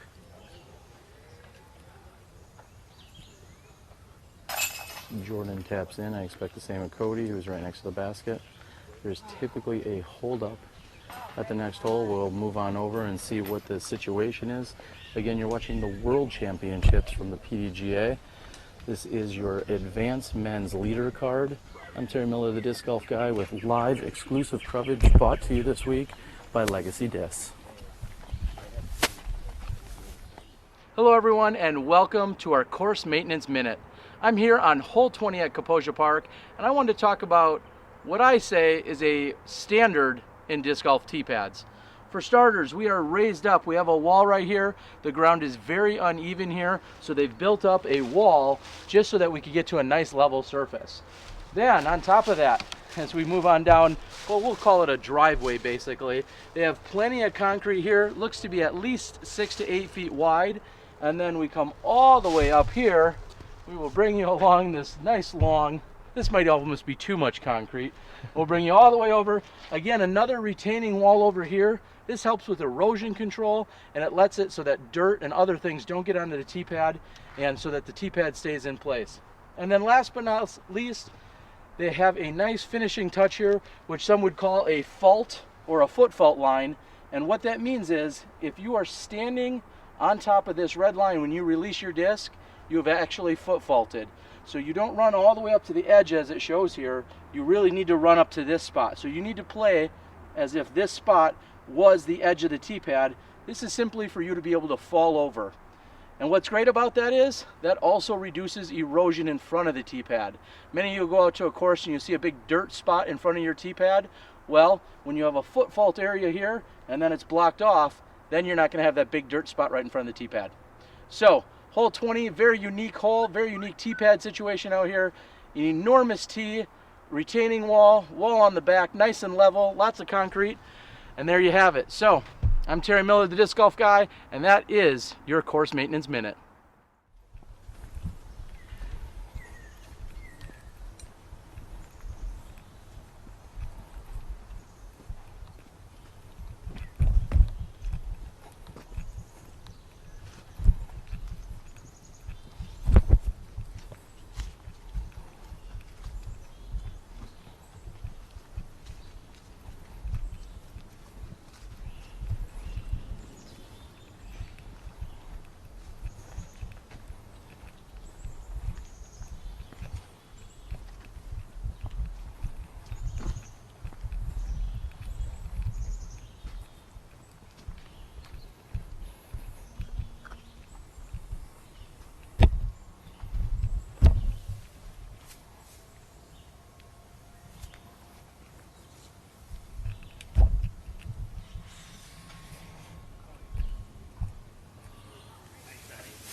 And so here we are, ladies and gentlemen. I may have just jinxed the entire semifinal round by discussing that the players have been moving at a perfect pace. That's coming to a screeching halt here on hole number 10. They're halfway through the round. We're seeing a great battle here on our leader card. However, there's a 2 or 3 group backup. So what we're going to do is stand down for a few moments. We're going to go ahead and give you some other action back from the production studio. And then we will cut back to here, and wherever these players are at, we will follow them from that point forward.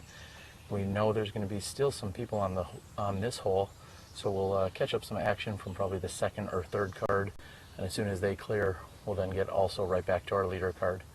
Again, you're watching SmashBoxxTV. This is the semi-final round here at the 2014 Amateur and Junior World Championships held in Minnesota.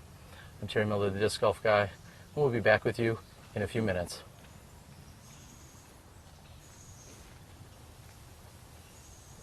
And a couple of the weeks we had like 50, 60 people come through during the weekly putting leagues.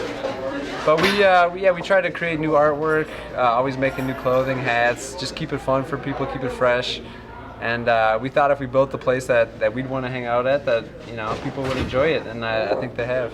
Now we've seen behind your driving cage or range, we'll say, is our legacy banner. Let's talk a little bit about how you're inclusive. Obviously you're sponsored by Prodigy, that's not a big secret, even co-owner, but yet you have various brands here and you're kind of representing everyone. Yeah, Minnesota, we have so many different golfers, so many people like different brands, different companies, and Steve Rico with Legacy has been a huge supporter of us, so we're honored to have him in our driving nets, and kind of use that as a target to try to hit dead center down those fairways, but do a lot of Prodigy in here, but we try to support all the companies that support disc golf, and in our game there's very many of them. So there is, yeah. And now your driving net is I would say one of the most unique features here. You've got great artwork, tons of discs, and a great place to hang out, but the driving net along with how fast you're able to throw, and then you've kind of got a wall of fame for everybody in their top throws. What's it been like seeing some of these arms come through here, and are you surprised by any of the top scores or the top mile per hours that you're seeing? Well, actually, I'm very surprised this week by all these juniors. I've seen these kids come in and throwing 60 miles per hour, which is absolutely mind-blowing. I mean, for people that don't understand the speed, 60 miles per hour is very fast. The fastest we've had in here has been 85 miles per hour by Alex Geisinger, which is very mind-blowing. I think it's 3 miles per hour off the world record, actually, by Simon Lizotte. So, and it, I guess that definitely is relative. If you're throwing 85 miles an hour, you're also throwing 600 and 700 feet out on the course. Is that true? Didn't Alex just set or break a Minnesota state distance record? Absolutely, yeah. I'd say anything over 80 is at least equivalent to about 700 feet, but I mean, anything over 60 miles per hour is mind-blowingly fast. We just had Paige Pearson here last week, though, 69, which, I mean... And she's one of the furthest thrower in the game, so like you're saying, it's pretty amazing. What's your record speed here?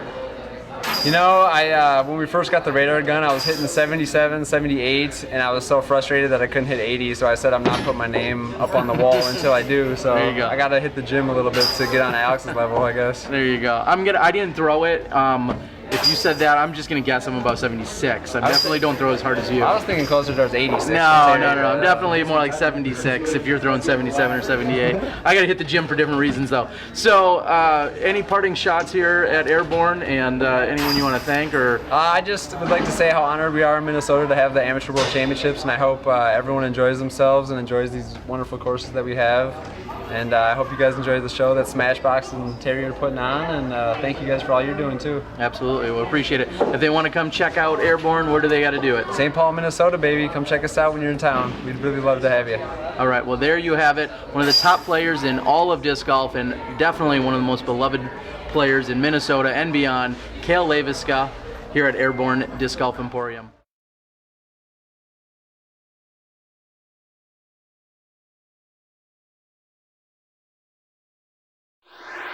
I'm the Disc Golf Guy. I'm the Disc Golf Guy. I'm the Disc Golf Guy. I'm the Disc Golf Guy. And this is my video blog.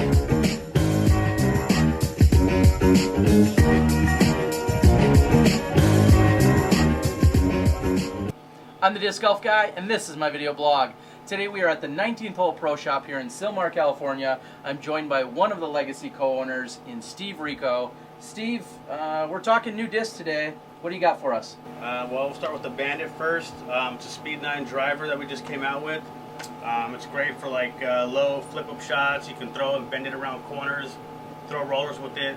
Really neutral disc. It's very fast, has a lot of glide, and I think the whole world's going to really like it. Yeah, I saw you throwing it in the field as they're watching. There's a lot of things that you can do with it, and if you have too much power, maybe you just need to lay off it a little bit, but you can really control it to do whatever you want. Yeah, I throw it mainly with a fan grip, so I'm not powering it over too much, but it's really nice for like flip-up shots, you know, through the woods, and like I said, you can throw long rollers with it. It's got a lot of glide, so I know a lot of people really like the glide that it has. Good. And now we're going to move on to a little bit slower speed. We're moving over to the gauge, and I say slower, but not by much. Tell us all about that. It's our newest mid-range out. It's really nice, got a good feel to it. It comes out of the hand really smooth and clean. And this disc will hold any line you put it on. You can throw it straight, you can bend it right, you can hyzer it. It pretty much will do anything, whatever angle leaves your hand, it'll hold that line throughout the whole flight. And now we're seeing both of these plastics. When you come out with them, which style of plastic should I say did they come in? They're both in Icon right now. Pretty soon they'll be in Pinnacle, and then we'll move on to PDGA and XL and those lines later on next year. And it's smaller driver, so it's probably about a 174, 175 max weight, and then on the gauge, a little bit larger diameter, you're talking 180 grams max weight, Correct. right? Yeah. Okay. Is there anything else anyone should know about these two discs that just hit the market? Just go out and give them a try. I guarantee you're going to like them. Like I said, these discs are, the driver's got a lot of glide. I mean, you can throw a lot of different types of shots with it, and the gauge will hold any line you put it on. Go out there and try it. I guarantee you really like it. All right. Well, with that being said, this is our new product segment. We got great new discs here by Legacy. Steve Rico, Terry Miller, the disc golf guy, and as always, play with confidence.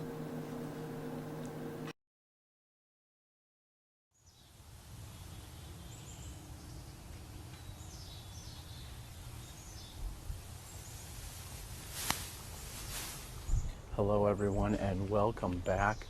We are here on the middle of hole number 10 of the championship layout. I'm Terry Miller, the disc golf guy, and we have caught up with what I believe to be the third card. We'll get confirmation on that in just a moment. As I said, I may have slightly jinxed us earlier talking about how excellent the flow of play has been up until this point. And then we walk up to a major backup on the next hole. So that sounds about right for disc golf. We see Justin Lammers, who is out of Lemira, Wisconsin, one of the tiniest towns you will find in Wisconsin. Justin, just 17 years old. He has been declining cash at event after event in order to come here and claim this world title.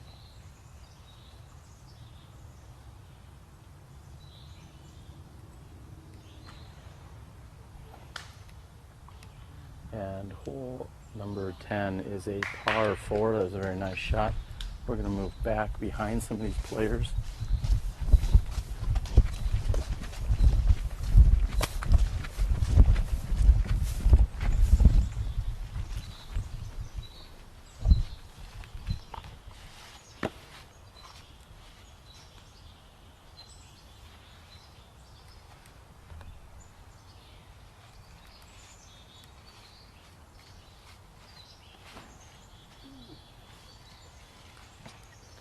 And that was certainly an inside route that he wasn't attempting. That was a second shot. We are actually standing in pretty much the premier landing zone here on hole number 10. This is at least 300 feet from the tee with close to 200 feet to the pin. If players can, they'd really like to land just about where you see Justin in front of us. It gives you that would be the optimal landing zone.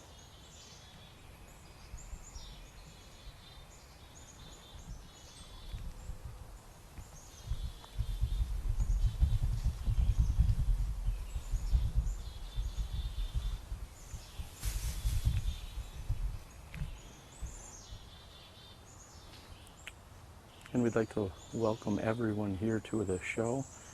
You are watching a live presentation of the 2014 Amateur World Championships.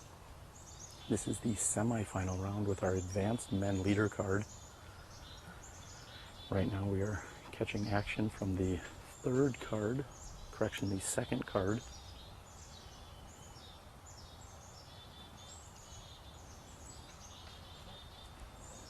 And that forehand shot hit carried off and to the right, hyzering to the right hand side.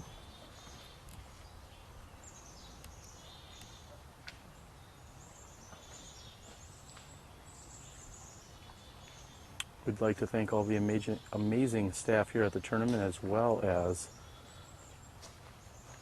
the PDGA staff. I know most of your PDGA staff members are here and working in some capacity.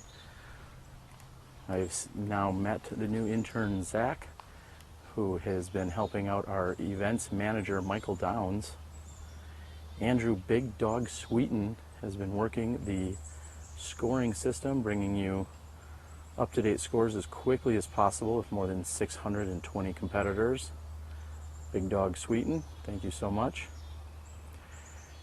Your PDGA media manager, Marty Gregoire, has been running around everywhere tirelessly, making sure that you have fresh available content to read on the PDGA homepage,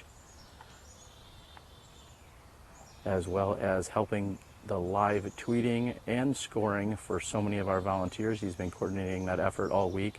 So a huge shout out to Marty, who's been helping out in, again, countless ways. Brian Graham, our PDGA Executive Director, has been out overseeing a multitude of things here this week. Rebecca Duffy, your PDGA Board President, has been marshaling live scoring and again doing a number of activities. Sarah Nicholson, your PDGA Memberships Manager, also out here this week. I had watched her do the check-in with Rebecca. And I know she's been also marshaling and doing some scoring. On marshaling capacity, I know I've had help from Sean Sinclair. He's been absolutely amazing. Sean is almost a staple at the World Championships, whether it be pro or am.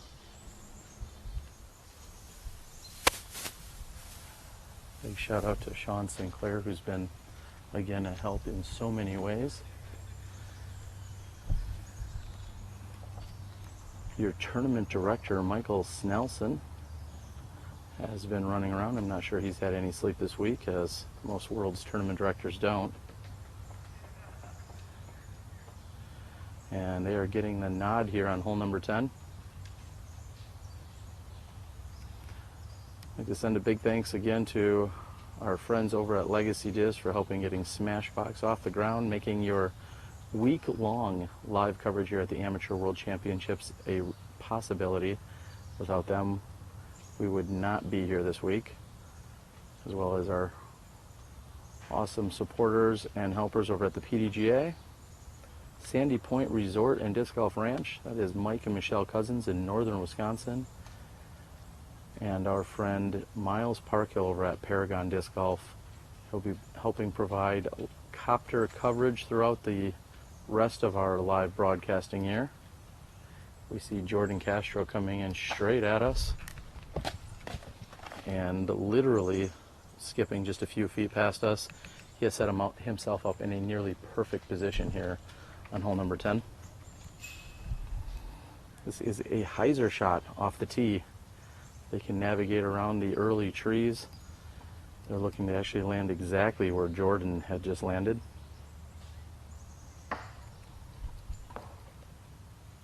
And that was Josh Hoekstra's tee shot.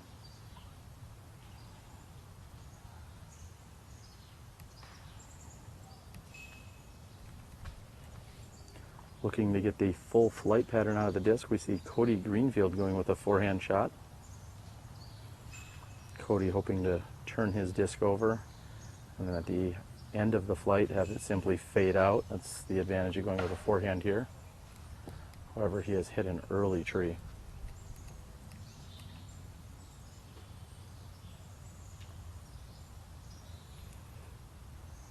And with a rare missed putt on hole 9, we have Robert on the back of the box.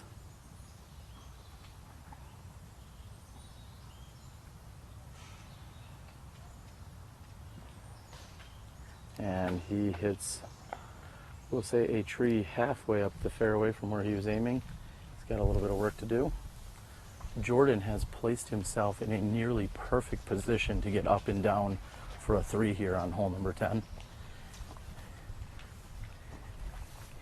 He could very easily gain a stroke or 2 possibly on his card mates if he were to get up and down in 3. Again, his other 3 card mates not navigating nearly as far as he did with their tee shot. Go ahead and move behind Cody.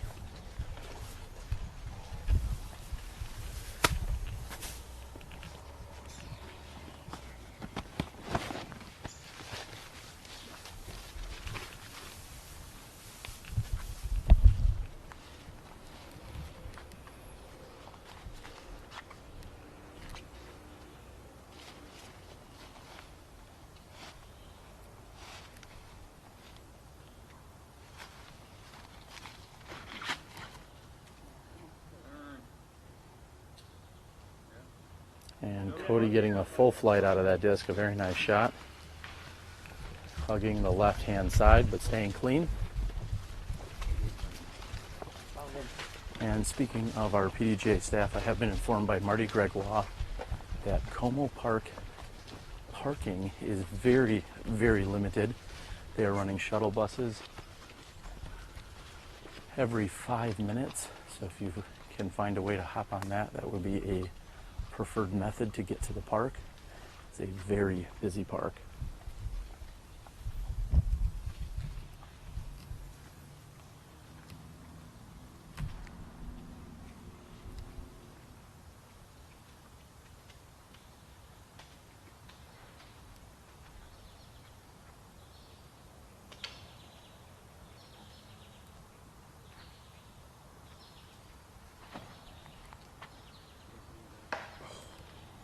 And even with a little body English, unfortunately Josh has hit the left-hand side and kicked toward the right. He's going to be looking to get up and down and hopefully card a 4.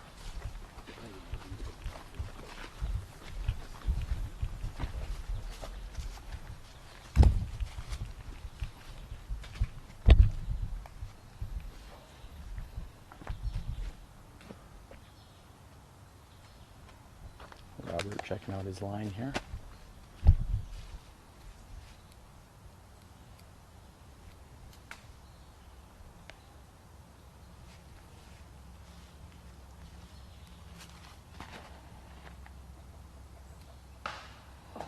And catching a late tree on his turnover shot. Robert looks to be in the center of the small gap leading toward the basket.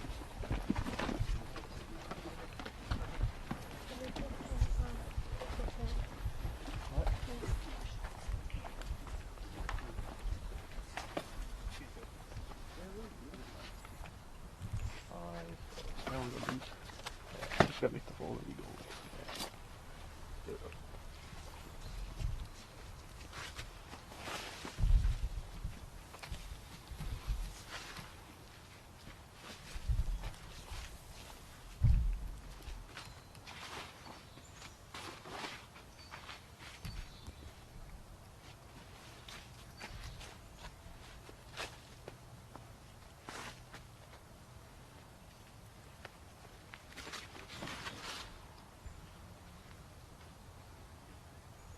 Great shot. And on the left-hand side, Jordan has a solid approach shot.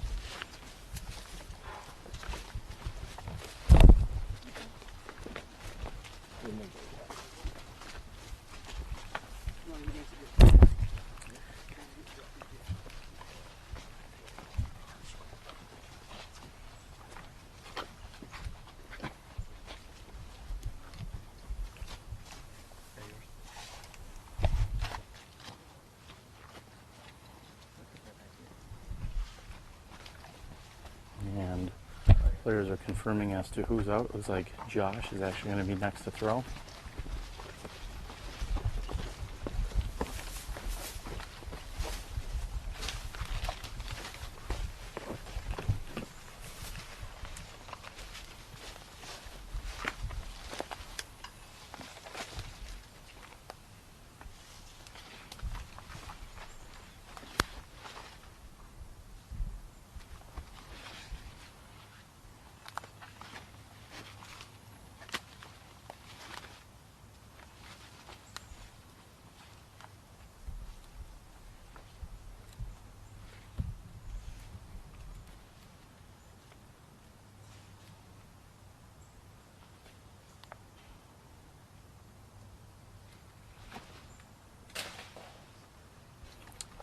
Josh is a little low on the right-hand side, getting caught up.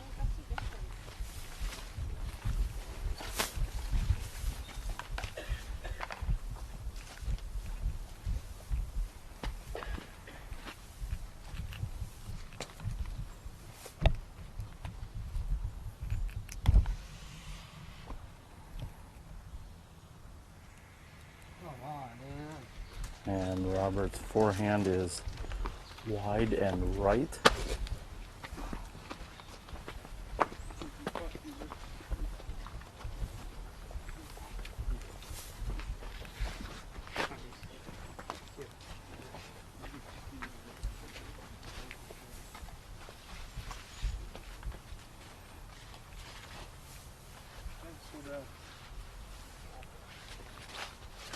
Did you see it, Castro?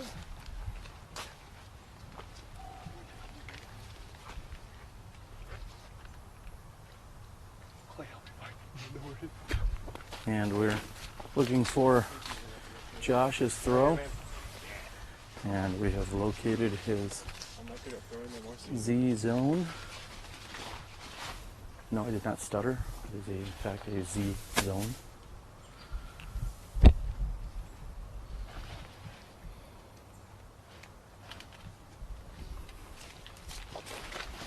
Josh calling for a swap here on the Try my best.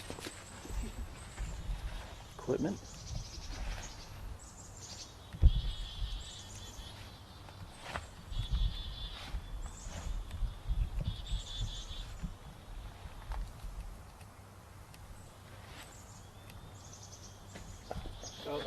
And a very nice approach shot by Josh off the right-hand side.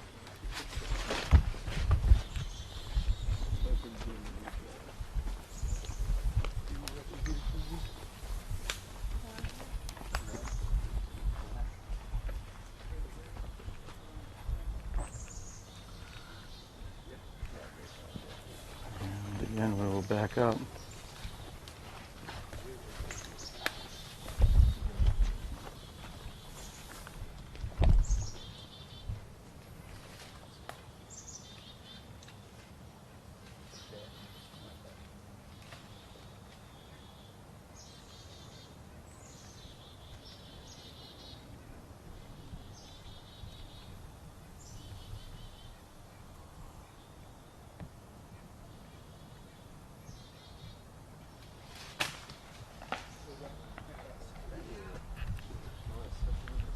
And Cody is able to get out and next to the basket.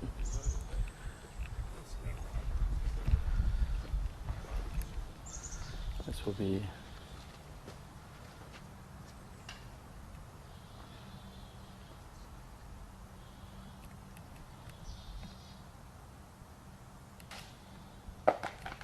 and Robert's putt gets hung up on the right-hand side.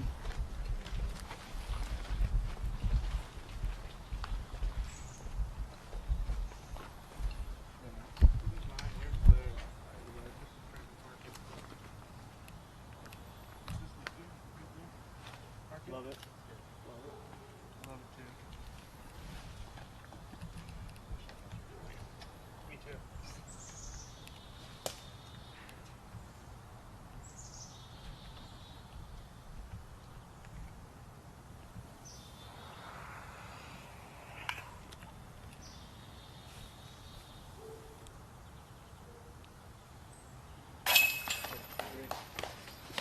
And a very solid three here by Jordan Castro.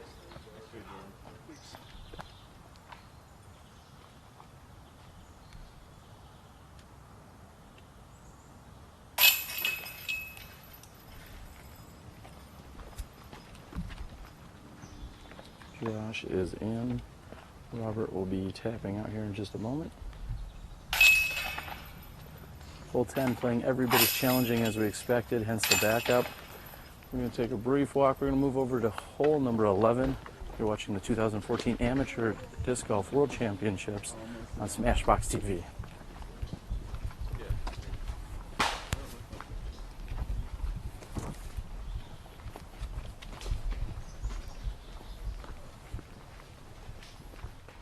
I'm Kale Aviska from Minnesota, and you're watching SmashBoxxTV, baby.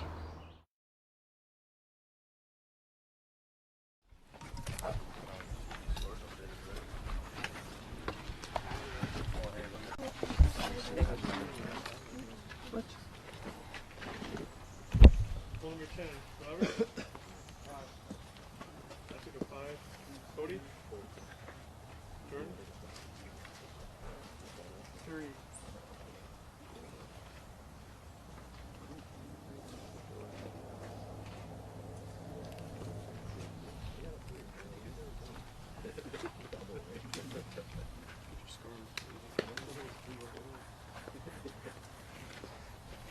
After carding the 3 on hole number 10, Jordan Castro is on the tee.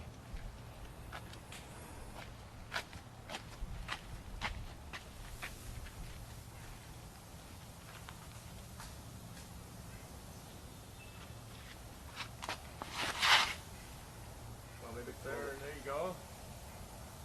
There you go, Jordan. Nice shot. And coming up just short. Very nice shot by Jordan.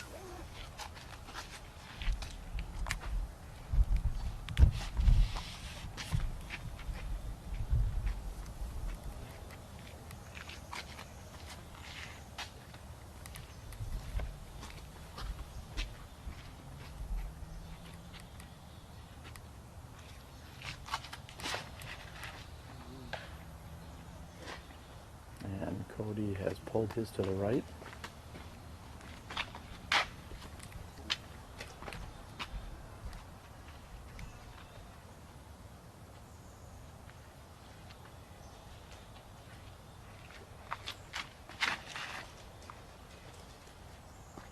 Finish.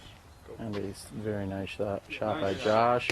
It's going to be placed just a few feet from the pin. Nice shot.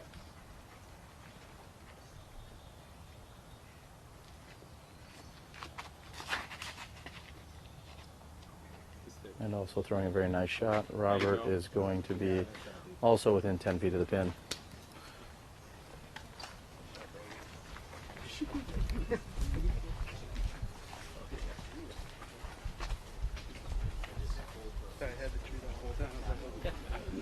That's good as long as you get a bag pick, you know. Comes in low like that, it makes it a lot better. That rock we put in there like 10 It appears that we will have 3 very good opportunities for birdie. Cody with pulling it to the right. It's going to be just looking to get it up and down. Hopefully he can save his par 3 from here. Got an eye on it. And again, it looked like he had thrown right and then possibly got a kick even further to the right. This hole is one of the shorter holes out here at Kaposia at 245 feet, requiring a dead straight throw by these players. And again, Cody was just off and to the right.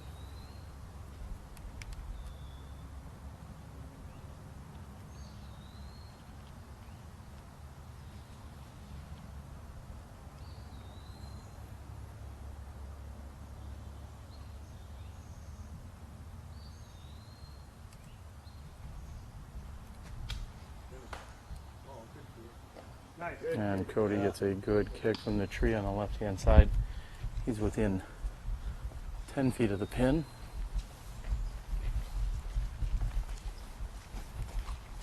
His 3 card mates are all within 15 feet.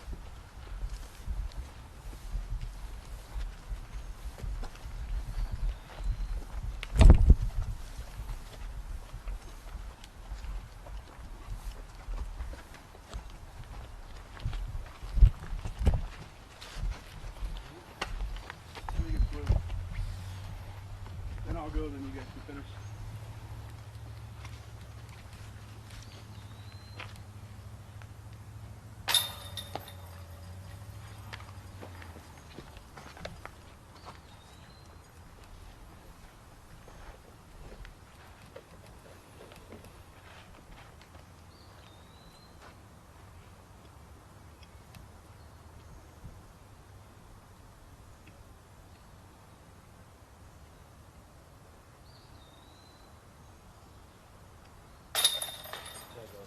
And Jordan makes good on his birdie opportunity.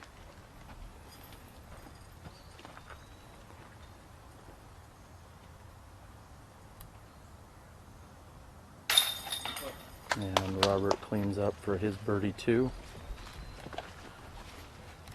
Josh will have a tap-in birdie 2. And after the short missed putt, Cody's going to take a bogey 4. That is the short hole number 11 here at the Kaposia Championship layout. We're moving on to a fan favorite and very well-known hole, Scanny Skip.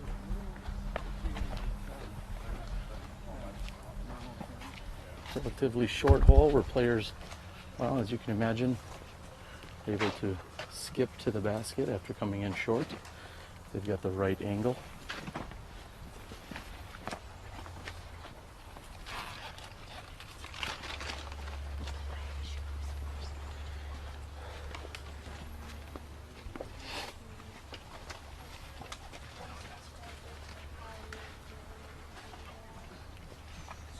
Cody, you got scores? Robert? 2. Josh? 2. Took it for Jordan? 2.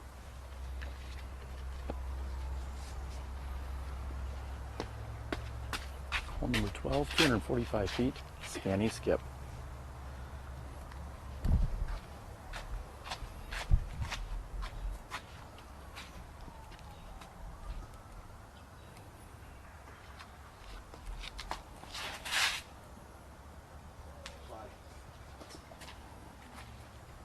And looking for a little more skip action. Jordan's come up just a bit short.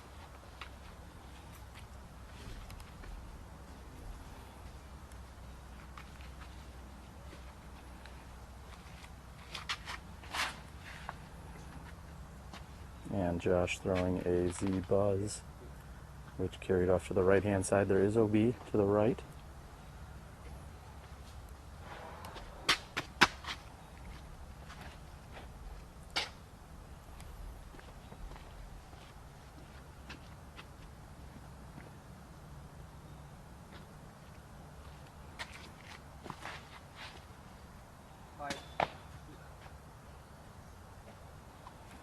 And Robert's shot is to the left.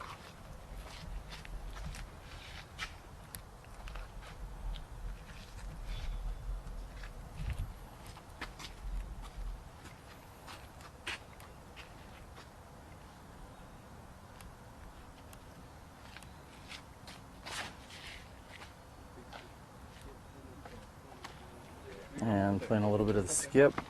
Cody's putter shot seemed to be a little bit short, however, it is called Scanny Skip for a reason. He got multiple skips to put him within putting distance.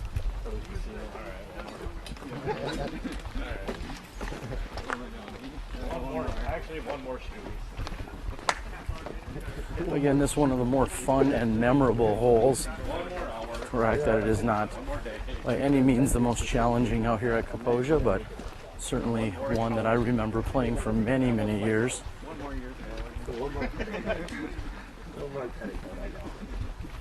You can go wide right, go deep or left, and the OB, I believe, actually to the left, is very dangerous as well.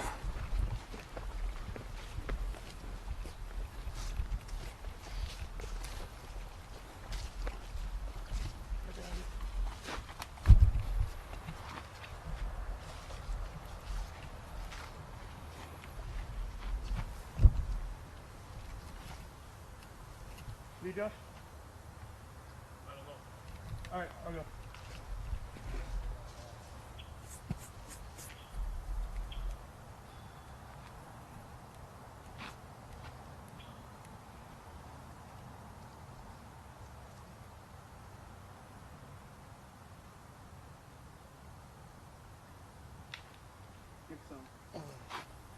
And Jordan's birdie attempt is short.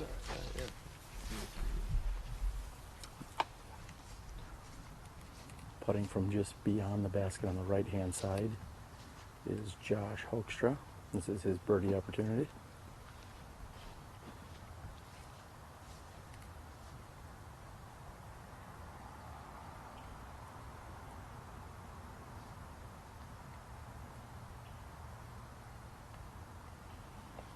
And Josh also coming up a bit short from one knee.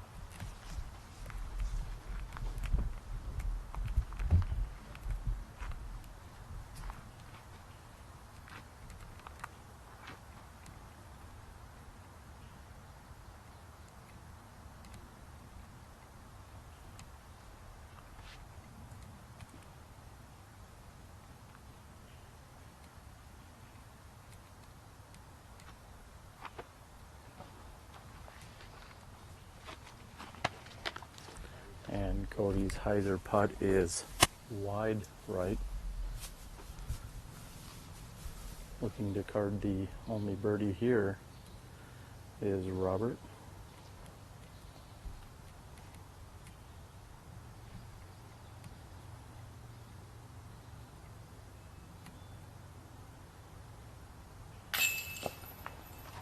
And Robert's putt is also just a bit right.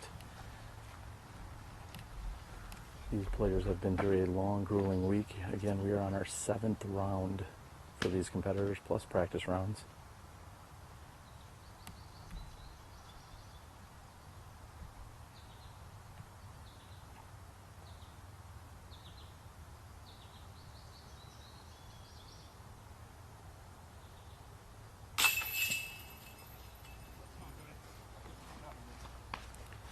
And Cody's putting woes have continued as he's missed a number of shorter putts that I know are not typical for him.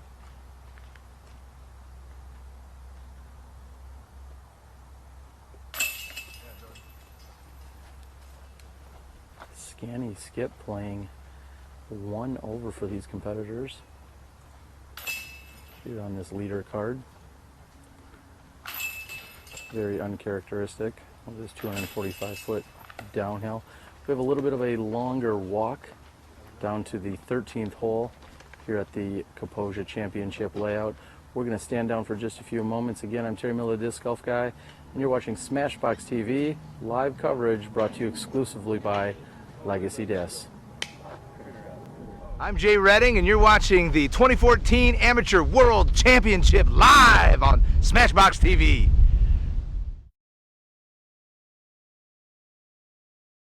I'm the Disc Golf Guy. I'm the Disc Golf Guy. I'm the Disc Golf Guy. I'm the Disc Golf Guy, and this is my video blog.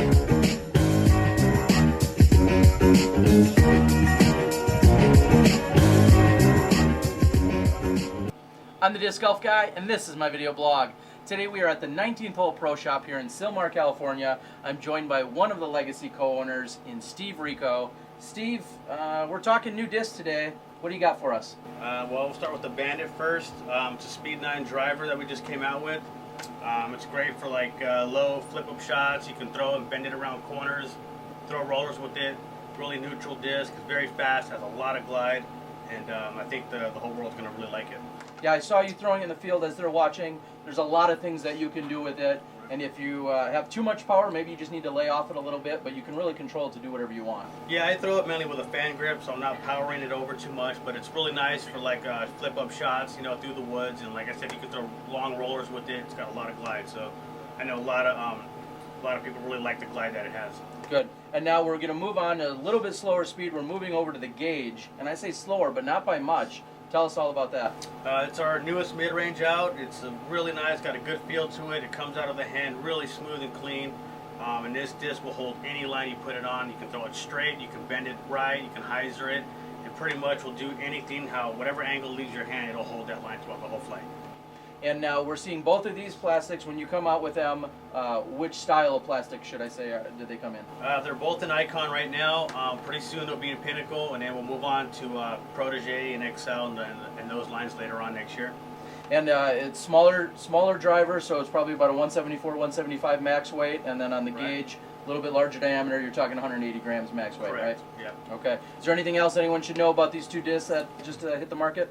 Just go out and give them a try. I guarantee you're gonna like them. Like I said, these discs are the driver's got a lot of glide. I mean, you can throw a lot of different types of shots with it, and the gauge will hold any line you put it on. Go out there and try it. I guarantee you really like it.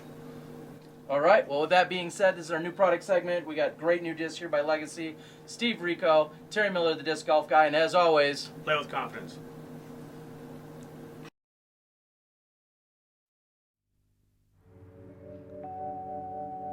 It's all about practice, preparation, and routine. Approaching the tee shot, I always line up my shot and check the wind direction. Always take into consideration the trees that are out there and the out of bounds that are marked off.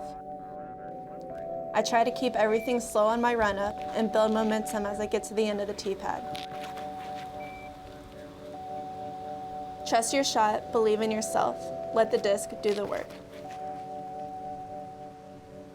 Legacy discs. Play with confidence.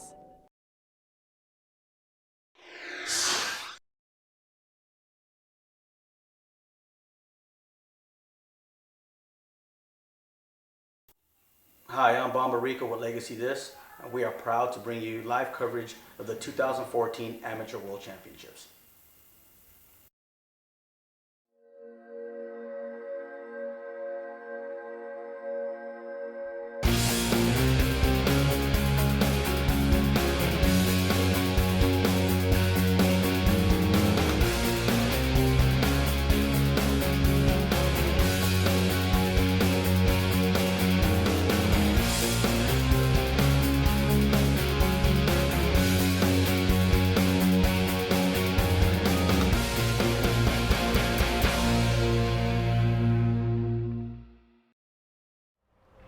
hello everyone. We hope you're enjoying the show here on SmashBoxxTV.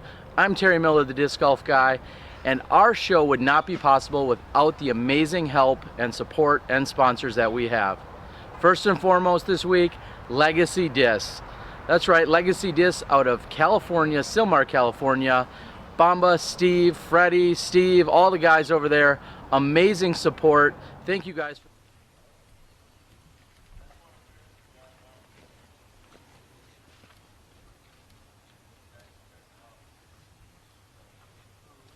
And welcome back everyone. We are here on the tee of hole number 13, 290 feet, known as Streamline. This again is another very memorable hole if you've played the Kaposia Park layout in any capacity over the last number of years. I certainly recall playing this hole in 2001 for the Professional World Championships. More specifically, I recall being out here and catching up to Mike the Worm Young, a very legendary player from the South. And there was more than 113 degrees with heat indices. It was absolutely ridiculously muggy and hot. And I recall walking up to this tee pad in a practice round and seeing Mike sporting a pair of jeans, which I thought was absolutely insane. He went on to finish in the top 10 at that World Championships with his good buddy Cameron Todd, winning the title of World Champion.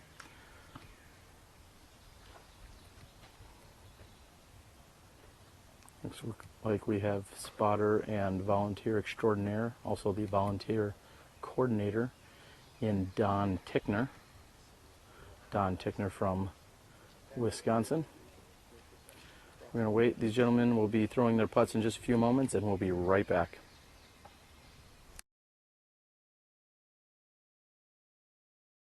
Can't reach it like that. Most understable one there. There you go. I can't reach it like that.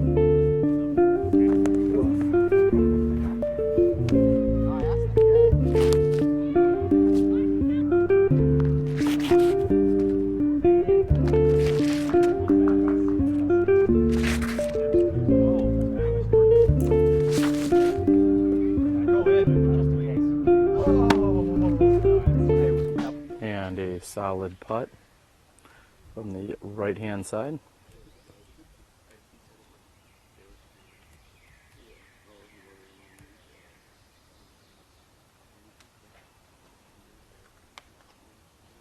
Again, we have caught up with the second card. Appears that Justin Lammers of Lamira, Wisconsin is making a little bit of a run here. I'm sure some of you have seen the live scoring updates. If not, we'll have that posted for you here in just a few moments.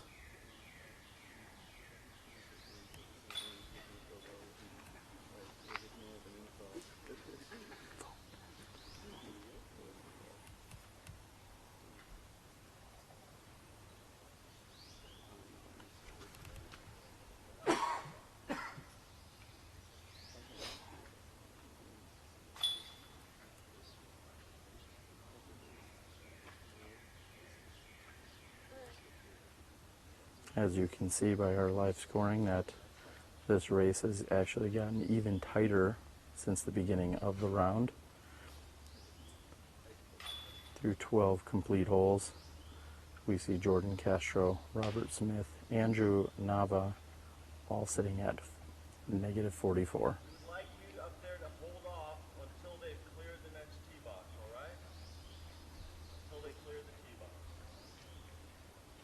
And again, Don Tickner, volunteer extraordinaire, letting us know that they will hold the players here on the tee of number 13.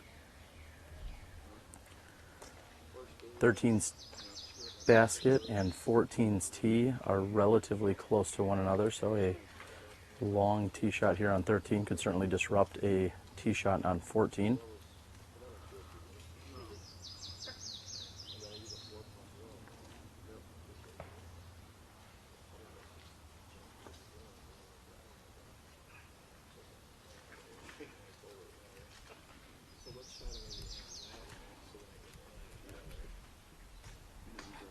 Again, we hope you're enjoying our live coverage as we are here on a slight backup on hole number 13. I'm your host, Terry Miller, the Disc Golf Guy. We encourage you to go out and invite your friends to tune in. Please like and share, tweet, Instagram, Tinder, whatever it is that you need to do. Go out and get someone else involved watching some live disc golf. This is the semifinal round here at the Kaposia Championship layout. These competitors are the leader card in advanced men that we've been following this round.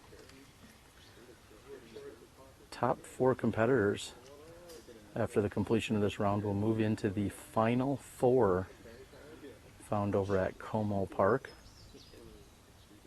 That will take place later this afternoon. We'll have a link available as soon as this round is complete, along with an estimated times start. Very nice shot there on 14's tee.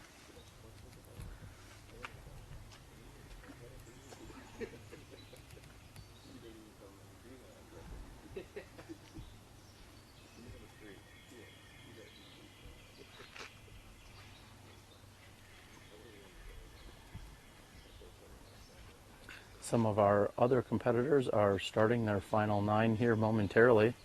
A few of the divisions did not have semifinals. If you didn't have at least 16 players in your division, there was not a semifinals round this morning.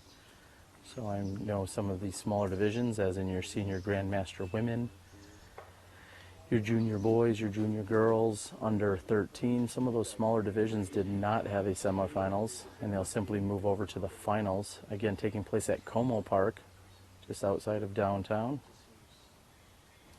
And if you're looking to head to Como Park today, please look for the information regarding a shuttle service running every 5 minutes, as parking there is very challenging, being a popular park.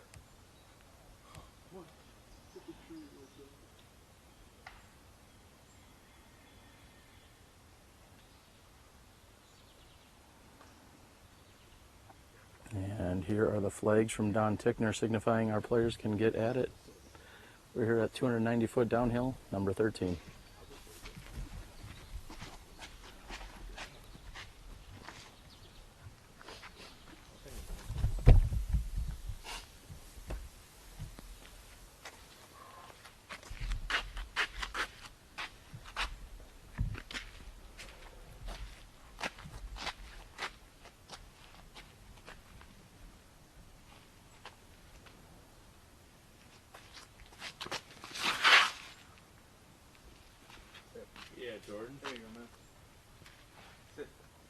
Jordan throwing a nearly perfect shot here, landing just 10 feet to the right of the pin.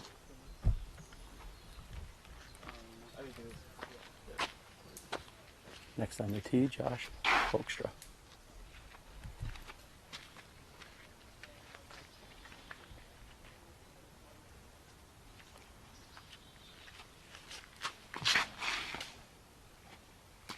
Come on, kick left.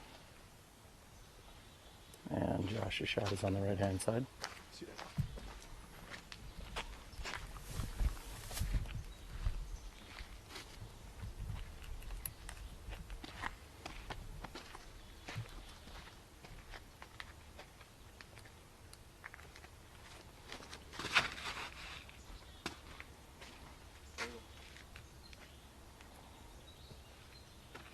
And nearly identical to Jordan's. Robert has a very nice shot on the right-hand side.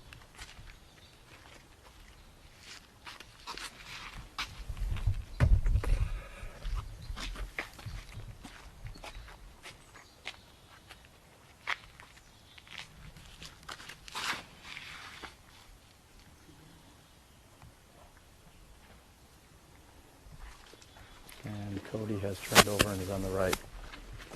We're going to walk down the set of stairs here. So hole number 13.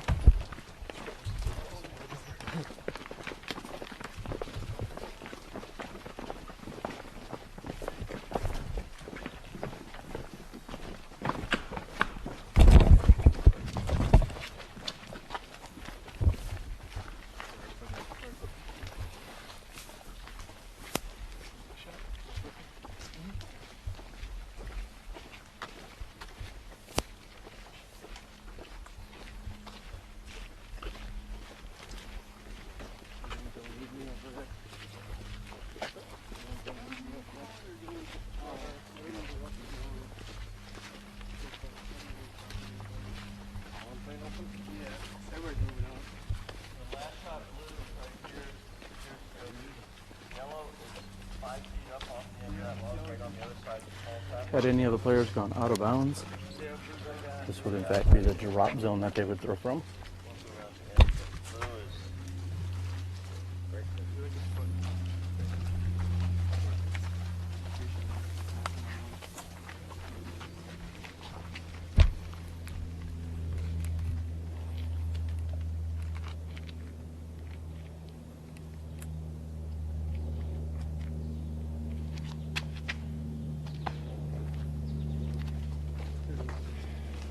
Cody's putt from the drop zone is just a bit short and left.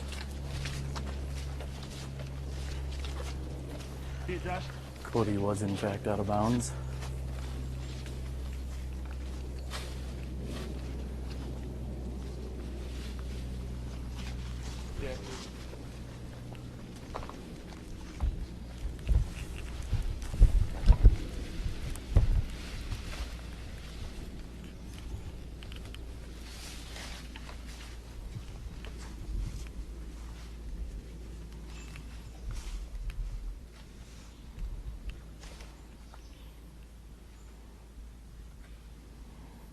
And Josh here on the right-hand side is next to throw.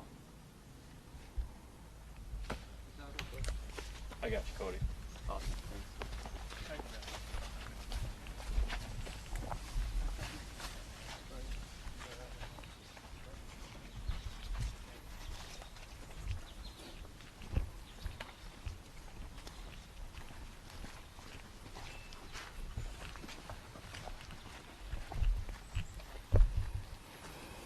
As the players tiptoe around the back of the basket, hoping to remain dry, Jordan's going to be left with less than 15 feet for his birdie opportunity.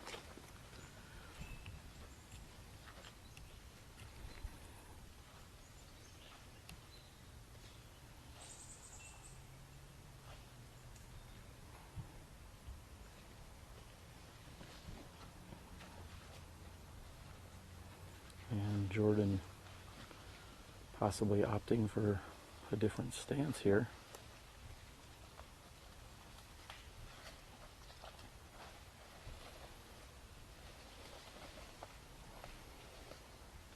Robert has first-hand point of view to verify that Jordan's stance is legal. Jordan confirms as such.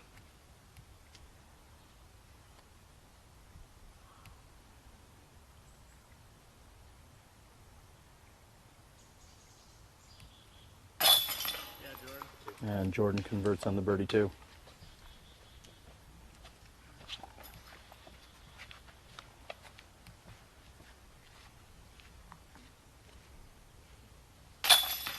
Robert does the same, takes the birdie too. And Cody will put in for his bogey 4. Josh Hoekstra will be tapping in for a par 3. And we are a little more than 2/3 of the way complete through this semifinal round. You're watching the 2014 Amateur World Championships. Exclusive live coverage brought to you by Legacy Disc.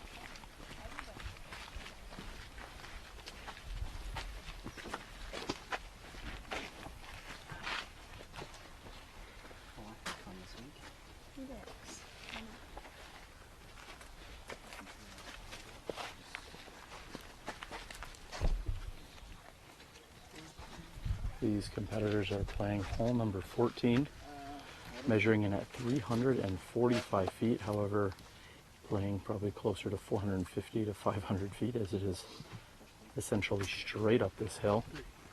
Or 2, sorry, 2. I'll take it. 2, perfect. Sorry, I heard 3, then 2, then I took 2. Jordan Castro on the tee.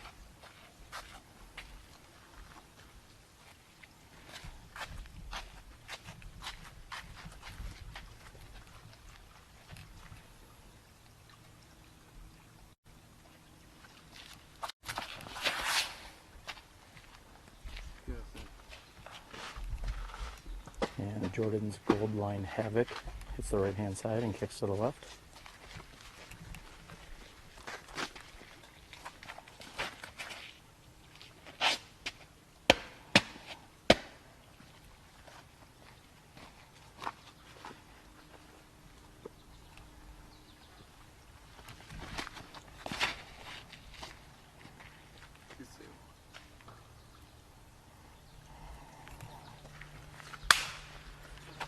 And Robert's shot is off and on the right-hand side.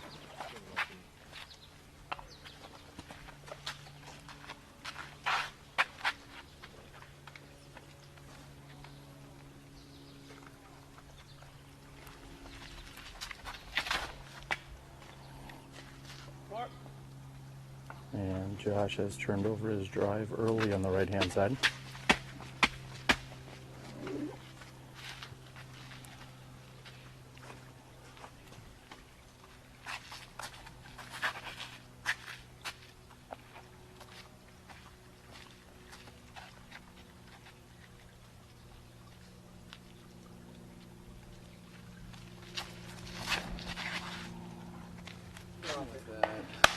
And Cody throws what looked to be the furthest drive of the group and unfortunately hits the single tree in the center of the fairway.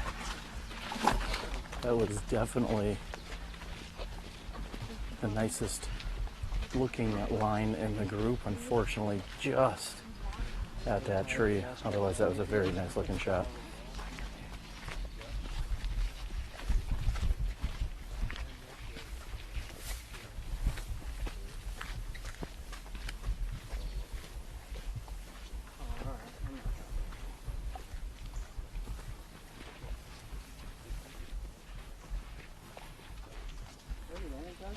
No, I'm up there. I'm just tying my shoe.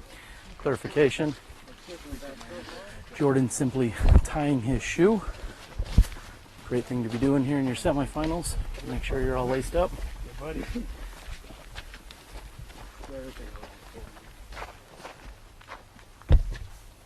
Got it? Yeah, I got it.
Cody's forehand is on the right-hand side, comes up just short of the tee pad for their next hole.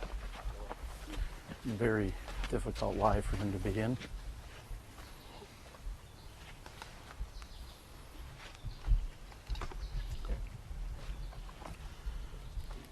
Jordan has a uphill shot, as the rest of this hole is.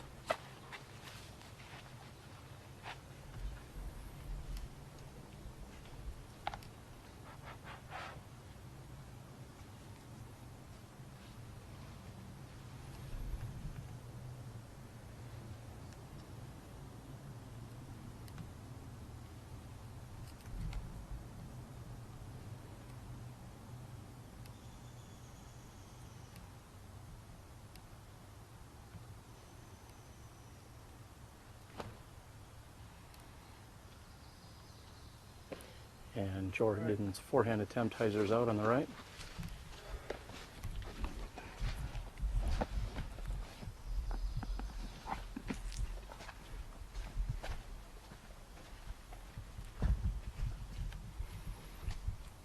This will be Josh's second shot.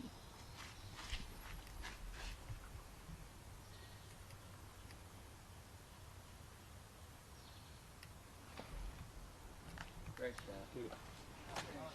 And a nearly perfect shot by Josh. He's looking to just tap in for the 3 here.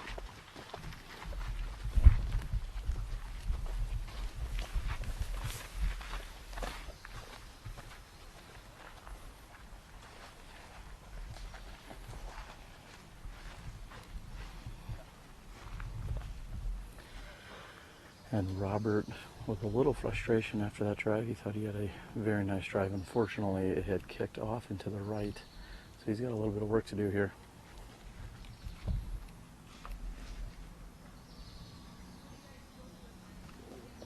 And he executes a forehand shot perfectly within 10 feet of the pin.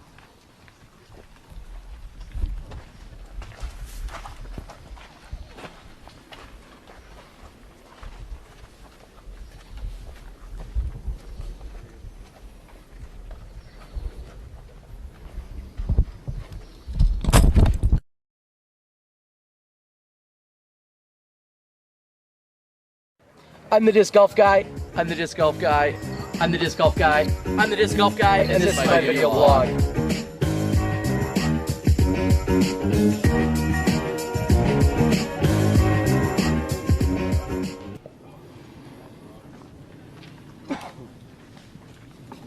And another huge mosquito had come by and taken us out there for a moment. We are back, and this will be Jordan Castro's putt for 3. He's looking at about 35 feet straight uphill.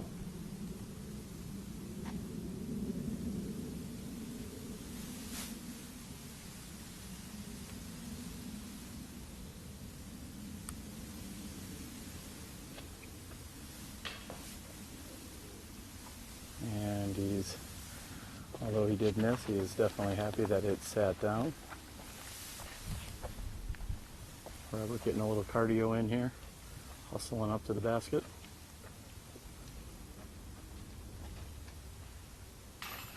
And anytime you can card a 3 here, you're going to be happy, as Robert is. Cody will card a 4.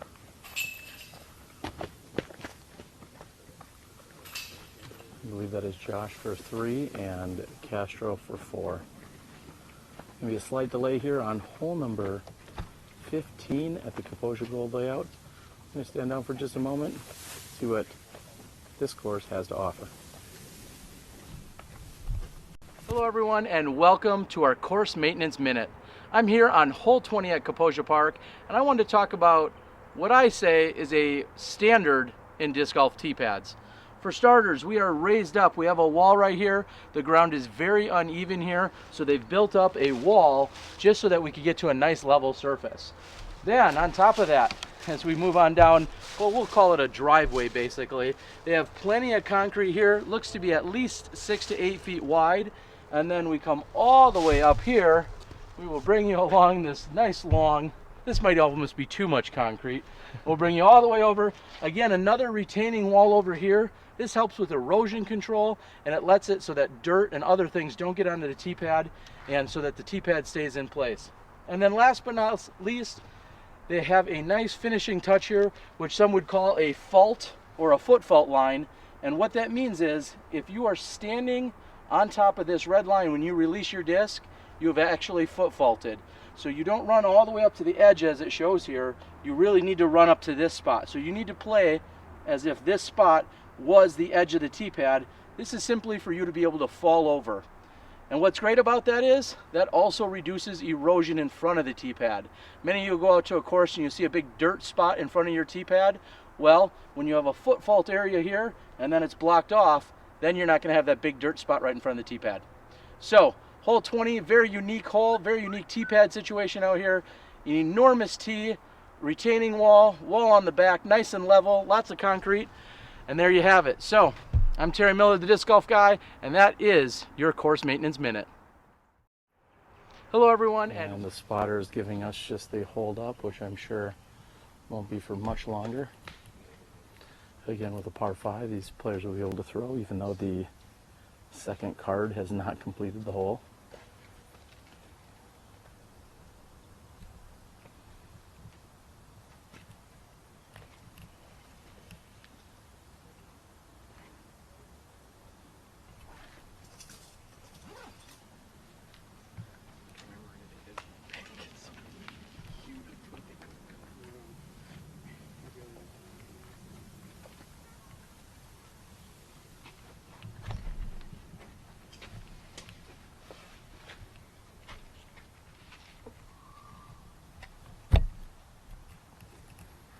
And Robert has the all clear.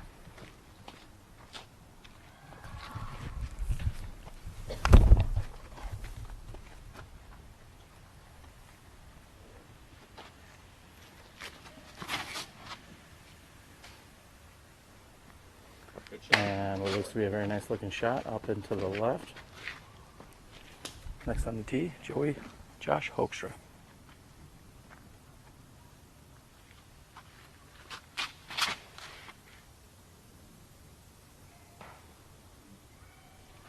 Josh hitting a late tree.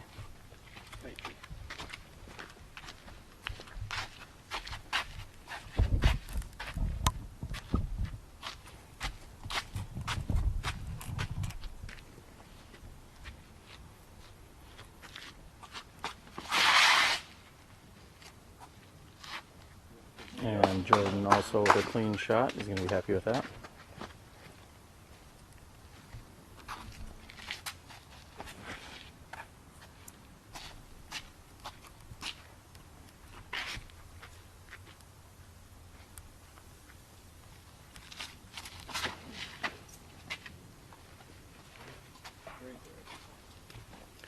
And Cody throwing a nice drive, which also hits a very late tree. Should be just fine.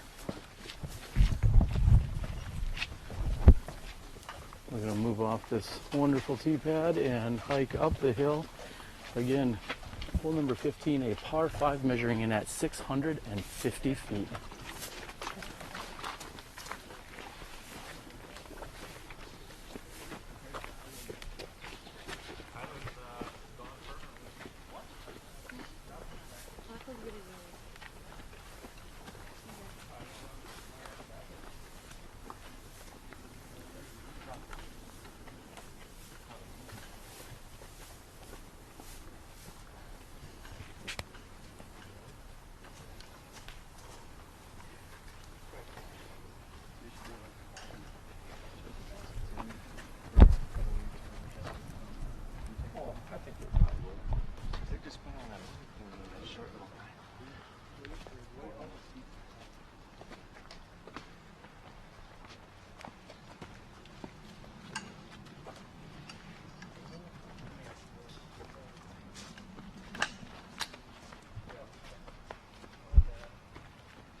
And we are here and up the hill 3/4 of the way. This will be Josh's second shot.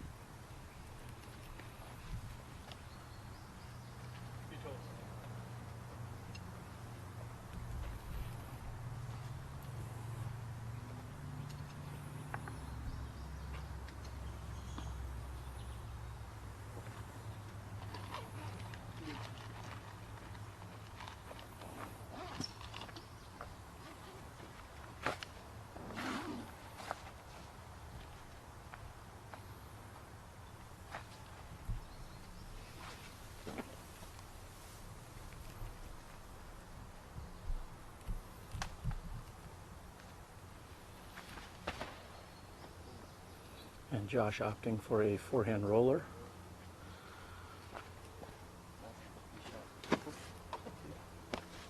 You guys find rods? Yeah. Yeah, we're all fine.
And Robert looking to punch the gap, and he's done so very nicely with a low turnover shot.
And Jordan also going for a low, sharp edge turnover shot, as we saw with Robert.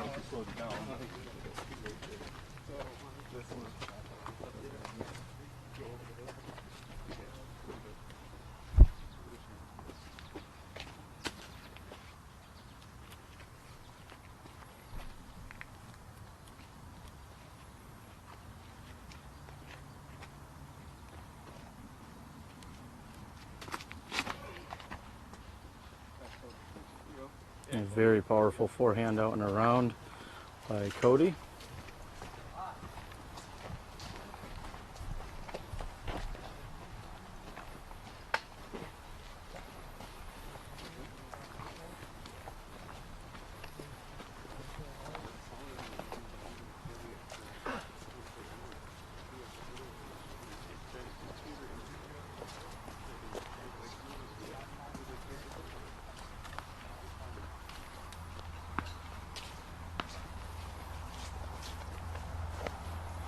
And we have come from the lower valley where it was certainly much more shaded and a little bit cooler out into the opening. Again, they're actually playing this as a combined hole. Normally these two holes are played separately, and it looks like we're going to have Jordan throwing next. They are going out. They're actually going just inside the right-hand side of this hockey rink. The pin is approximately 150 feet to the right once you get to the edge of the hockey rink.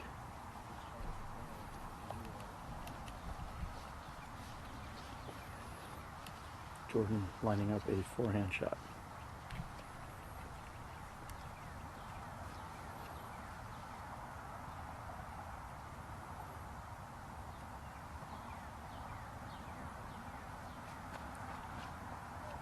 Take left. And Jordan's shot goes into the right-hand side. Sounds like he got a little bit of tree love and came out somewhat. Next to throw will be Josh.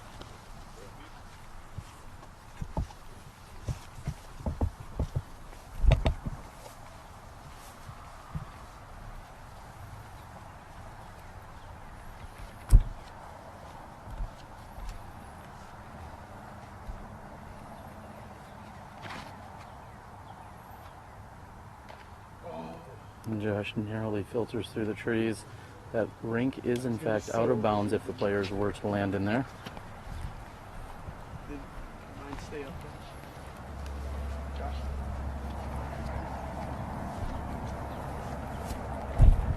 Next to throw will be Robert.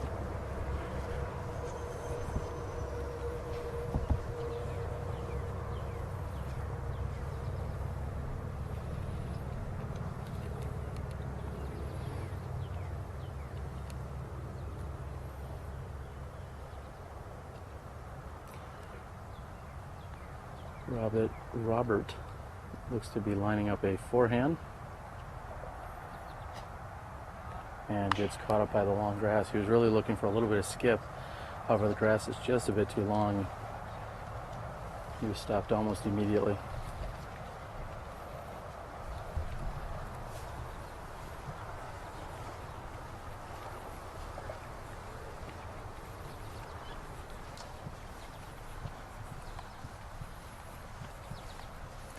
Cody is lying 3. This is his 4th shot. He's got a great opportunity to get up and down for his par 5.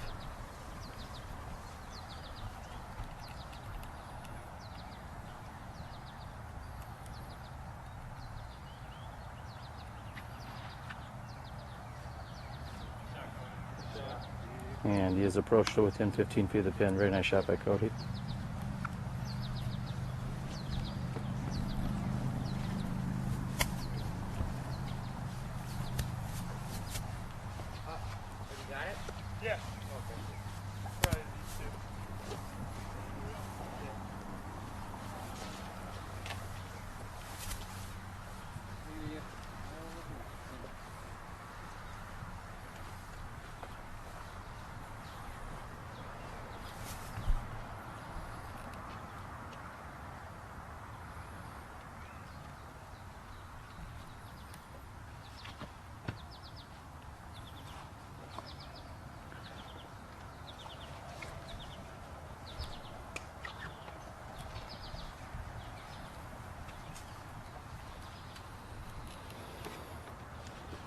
Jordan is on the right-hand side. He is lucky that he did not carry further down that hillside. It is very treacherous and would cost him at least a stroke or 2 to get back up from. So he's actually lucky that he's just on the outer skirts of the tree line. Plays a little bank shot off of the hockey rink. Not sure if that's a called shot or not. Oh, I'm gonna lay it way short. And Robert looking for the jump putt layup, and as he says, he laid up much shorter than he was hoping for. It seemed as if he somewhat rushed his shot there.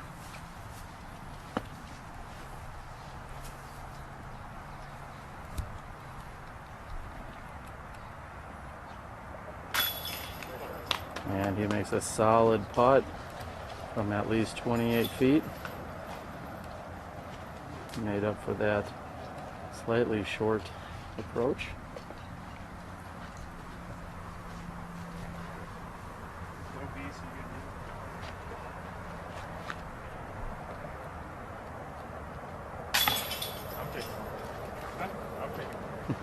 Players discussing that they can take a meter from the OB rink. It is in fact considered out of bounds, so you can take up to 1 meter. In this case, it may bring you closer to the basket. Making sure you take advantage of that PDGA rule anytime you're playing an event.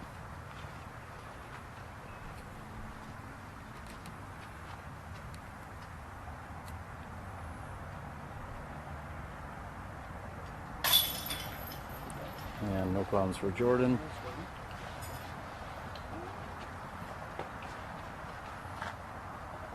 Josh will make sure to take his 1 meter relief as well.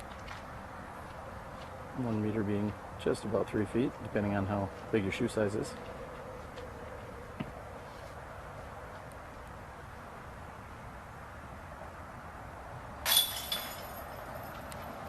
And just 3 holes to play here in our semifinals round. You're watching live coverage of the 2014 Amateur World Championships. I'm Terry Miller, the Disc Golf Guy. Brought to you exclusively this week by Legacy Disc.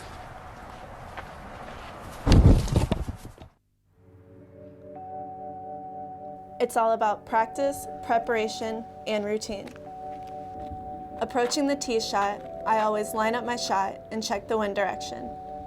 Always take into consideration the trees that are out there and the out of bounds that are marked off. I try to keep everything slow on my run up and build momentum as I get to the end of the tee pad. Trust your shot, believe in yourself, let the disc do the work. Legacy Disc. Play with confidence.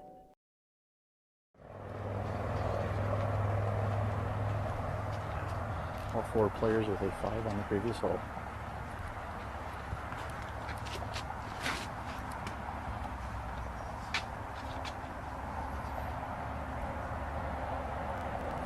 And although it is blind, that seems to be a very good-looking shot.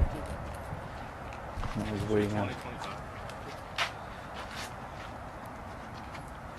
Josh Hoekstra on the tee.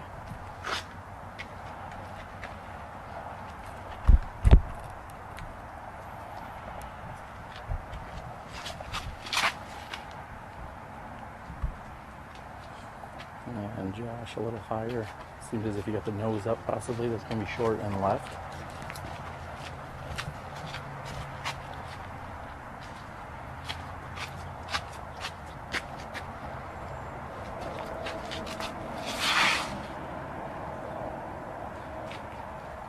And Jordan's hyzer looked to be just a bit short.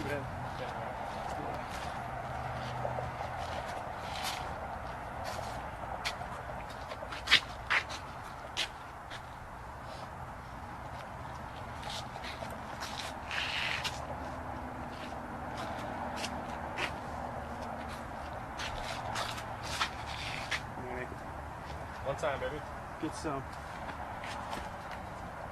And a very nice looking shot by Cody Greenfield. We've got just 3 holes to play here in our semi-final round. Again, you are watching this live coverage on SmashBoxxTV. Please go and tell your friends. Final 3 holes. We see there is some major scoring movement taking place. The second card has been playing quite well. And some of the people on the second card are making their move right now. We have more than one player that has jumped up into the hunt here. Again, just the final 4 move on to this afternoon's round.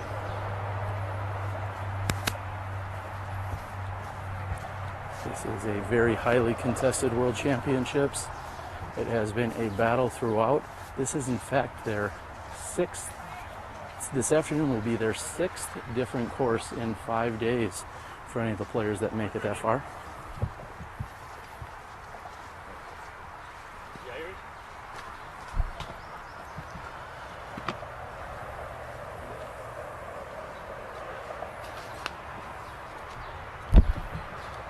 Josh will be up to putt first.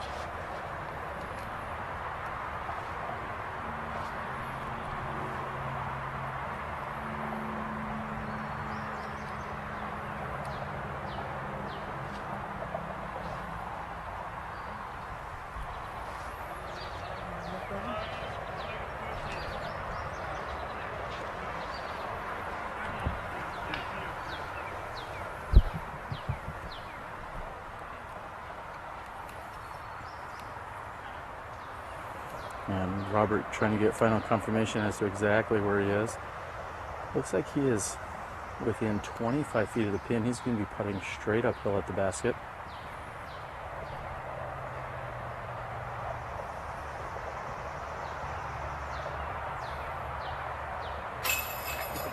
And as expected, he makes good. Robert, one of the most consistent putters we've seen throughout the week.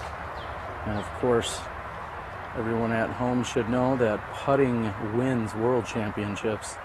Every world champion will tell you that, and we've seen a lot of amazing play out of Robert, and exceptionally his putting.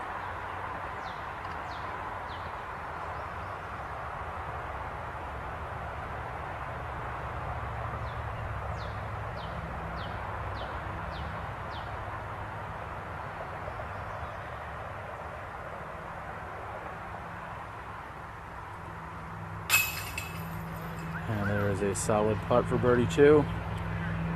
Cody may have lost his position in the final 9 here in the semis. However, as I like to say, it is never too late for a birdie. Cody carding the birdie 2. This is Josh Hoekstra for 3. And that wanted to come out, as you may have seen. It does stick in for him. He's going to card the par 3. And Jordan Castro is left with less than 18 feet straight downhill for his birdie 2.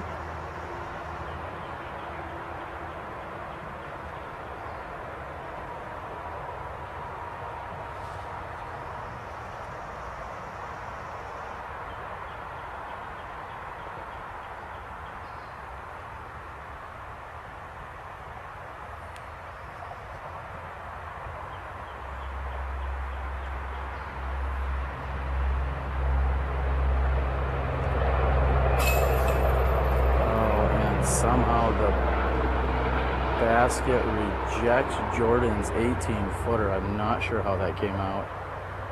Jordan will be frustrated with that as he cards the par 3 after such an exceptional drive.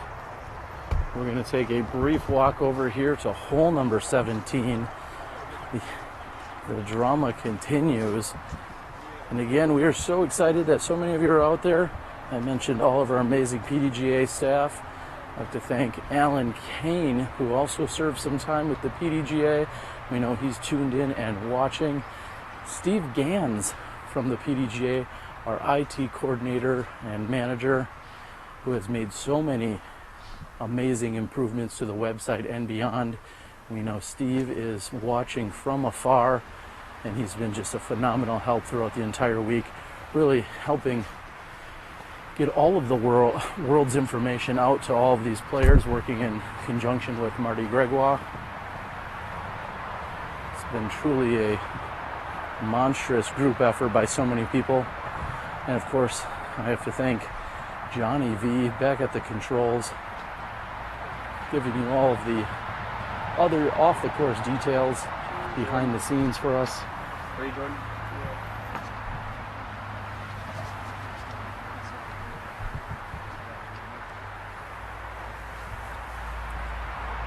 We are over here at hole number 17, which you may regularly see as hole number 16. Correction, hole number 26, if you were playing the full 27-hole layout. 480 feet.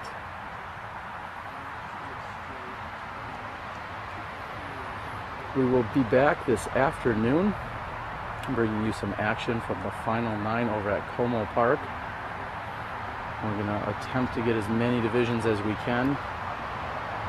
We know that we will for sure be following the leader or final 9 card, I should say, of the advanced men's division, which may consist of a few of these players at the moment and a few other ones.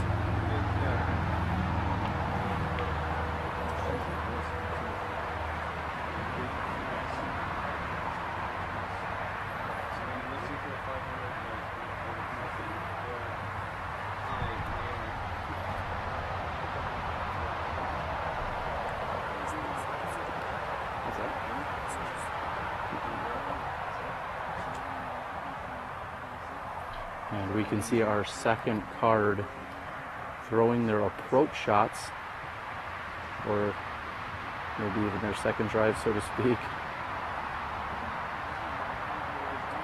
I believe on the path and to the right of it is considered out of bounds here on this layout. So the players are looking to throw as straight as possible. However, you cannot finish too far to the left because there's some long grass and your view will be obstructed trying to attack the pin.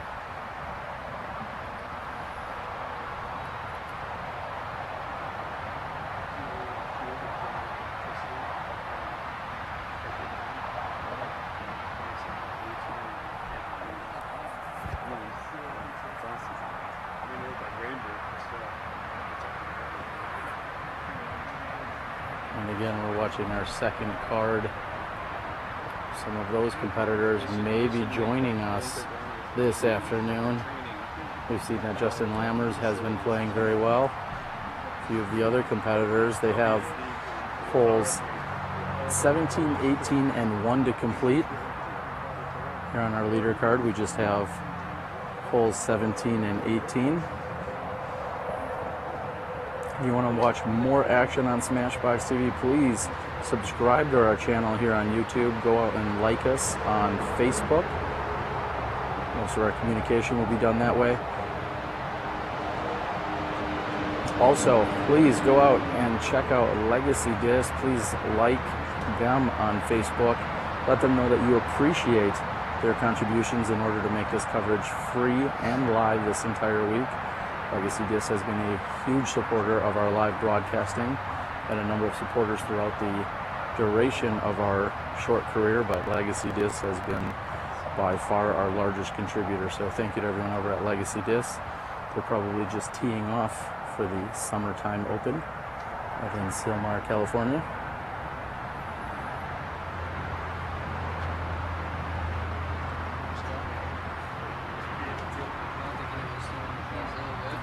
We see Robert throwing his trusty pink destroyer. Let's see if we can get the drivers of the other players.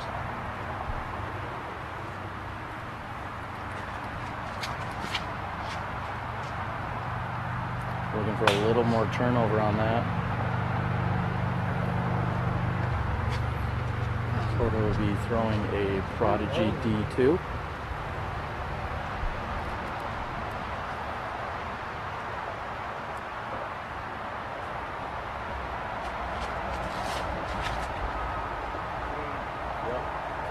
And putting the hurt on. Cody throwing and just barely missing our volunteer spotter. I believe that is Ryan. No. Very nice shot.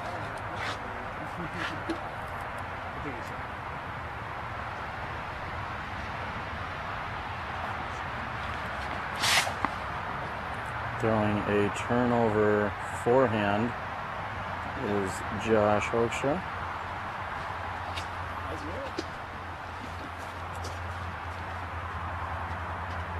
And Jordan Castro on the tee, throwing his enforcer.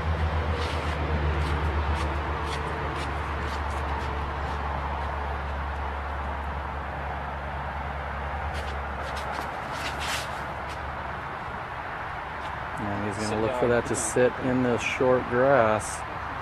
And he should have a look from there. Just 2 holes to go.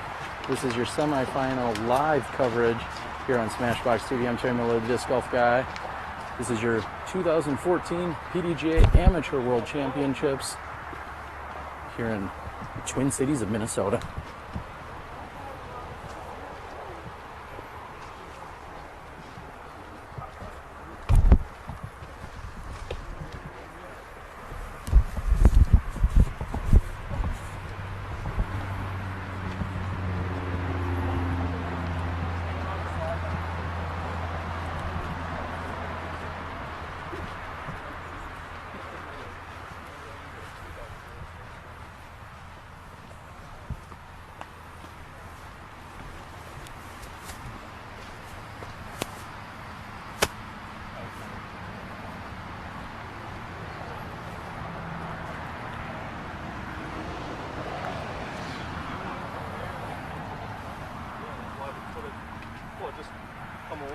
Yeah, kind of bend over. Yeah. 45 degrees. Really so cool.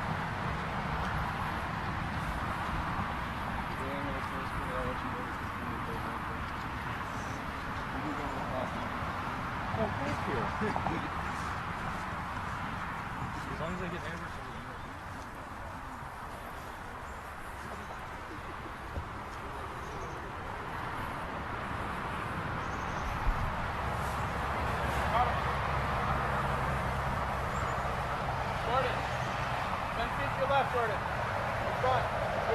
A little traffic directing here. I'm going to try and figure out who is out, so to speak, who will be throwing for next.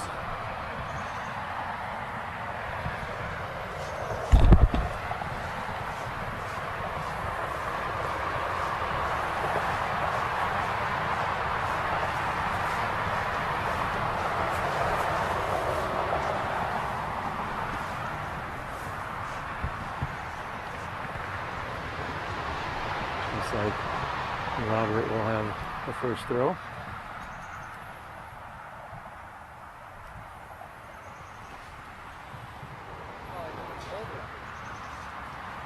And he has turned his over and did not get any flex from his forehand shot. If he had that flexed out, he would have been sitting right next to the pin. Next to throw will be Jordan Castro. Looks like he's going to have a kind of lazy hyzer, so to speak, at this.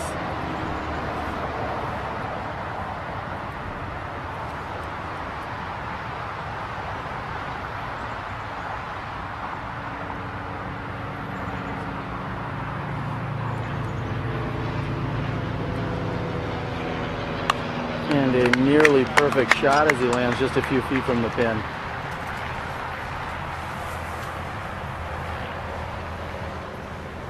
And Josh is all ready to throw.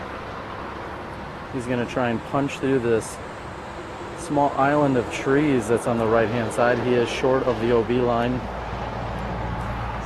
and gets a nice skip up towards the basket. Going to be left with a putt for three.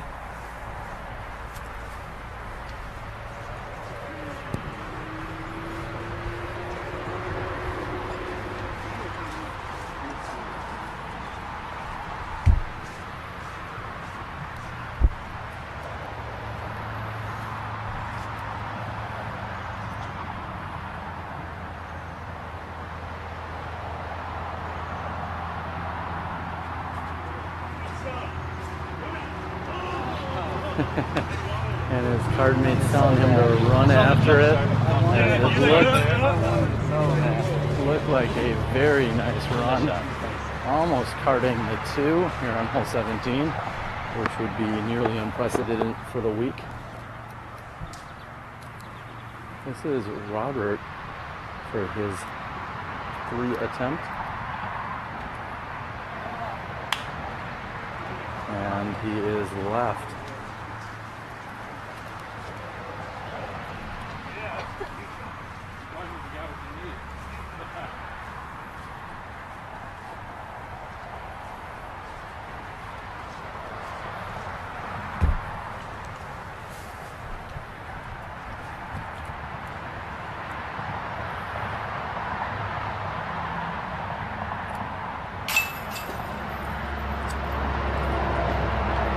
Cody's luck with these baskets continues to be, well, we'll say on the unfortunate side. Robert puts in for his 4, which is considered a par here on hole number 17. Robert still sitting at 46 under for the par for the day, excuse me. And it is tough to tell who else is going to be joining him on that final 9, but if Robert can get out of hole number 18 with at least a par, I would safely say that he will secure his spot in the final 9. However, the rest of the competitors are still too close to call, with some action happening on 18 and 1 from our second card. Really anything is possible.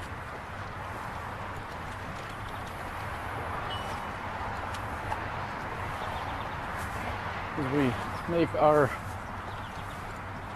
trip over here to the final hole of this semifinal round. We want to again thank you for tuning in to SmashBoxxTV, your exclusive live provider here of the 2014 Amateur World Championships.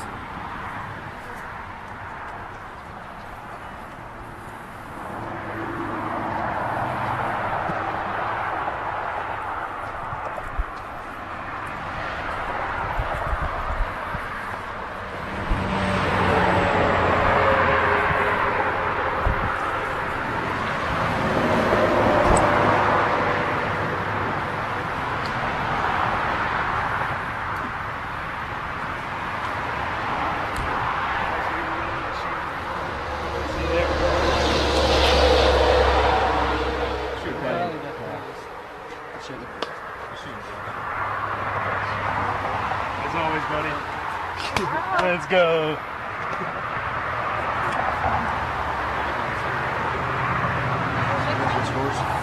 Huh? Did you guys get scores?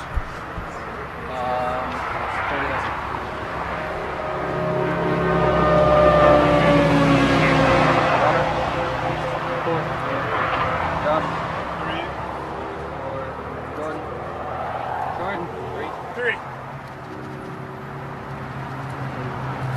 I believe this is a cellular phone convention going on here as everybody is dialed in. Not literally dialed in, because really who uses dial-up anymore?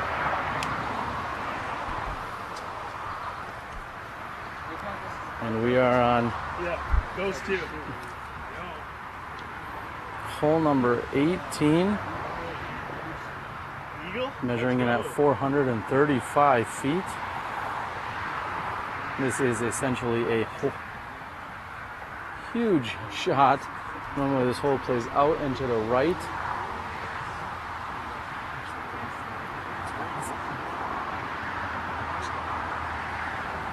We're going to check in with Tyler just to get a quick clarification as to where this is being played to. This is actually being played to hole 3's normal basket, which is up on the rocks. Okay, and that's what I had thought, so thank you for the clarification. We're going to what would be 3's regular basket up on the rock wall. An absolutely beautiful wall and a perfect finishing hole for the semifinals round.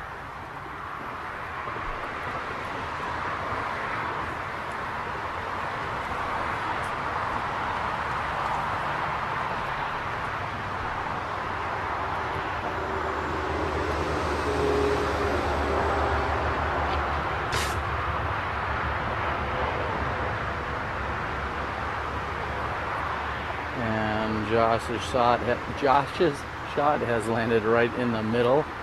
He should be able to approach from there, going after that 3. Looks like Jordan's going to get aggressive and go with a roller shot.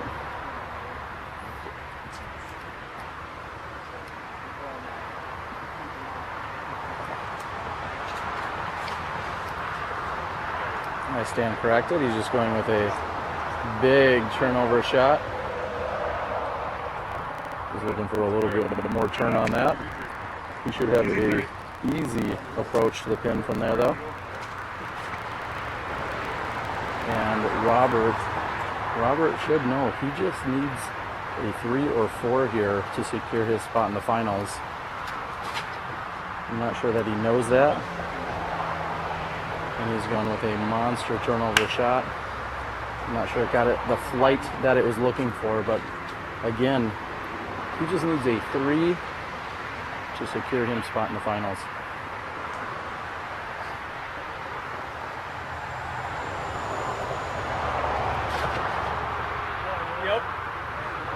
And Cody also could have used a little more flex, however, that was a very solid shot by Cody.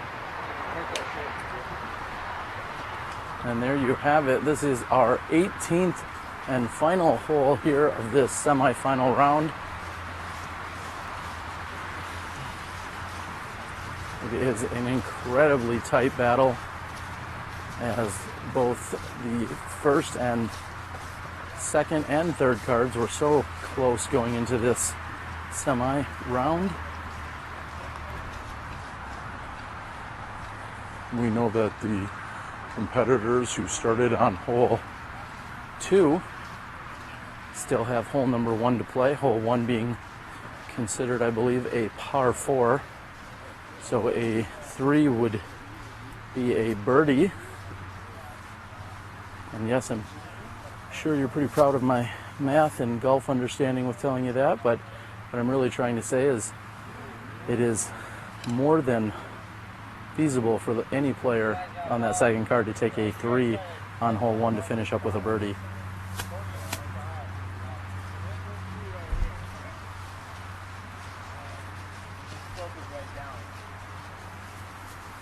Is a disc in the water? No, it's safe, it's but safe, it's just OB. it's OB. It just needs a Y. Yeah. So you guys gotta call it. I would say just go down. And they are getting a clarification, I believe, on Josh's shot. It's the stream. Yeah.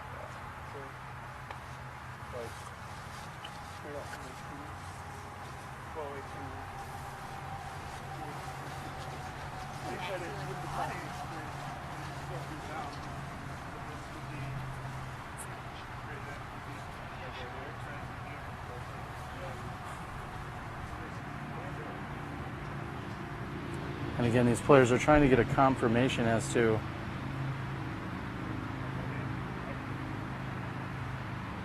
exactly where his lie. We can see his disc. He is in fact dry. However, he is in the out of bounds area.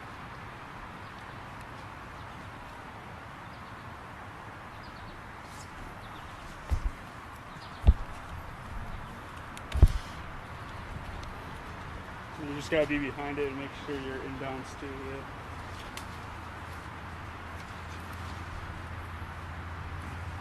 Yeah. And Robert will be throwing his shot. This will be his 3rd shot.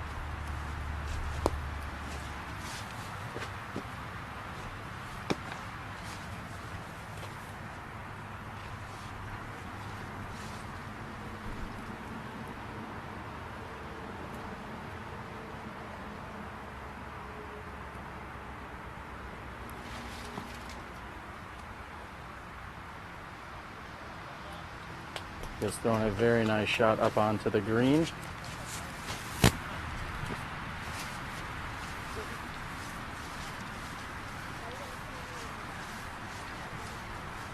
As the players move down the fairway, I'm going to interject from a strategic and at least quasi-professional standpoint that I feel that was a very unnecessary risk that Robert had taken on that last drive. He really just needed to get up and down here, take a 3 or at worst a 4, and instead he was far more aggressive than he needed to be. Him carding a 2, for instance, would really have not done much for him, especially in such a tight race. Let's hope that does not come back to bite him for a final position. Jordan has approached perfectly onto the green.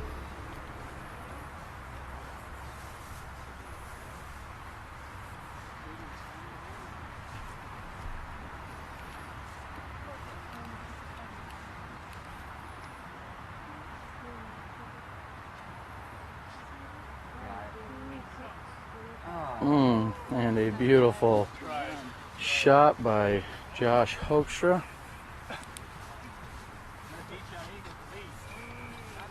And with this again being considered a par 4, Cody has absolutely crushed his drive. This is not the first time he's been by far the longest drive in the group.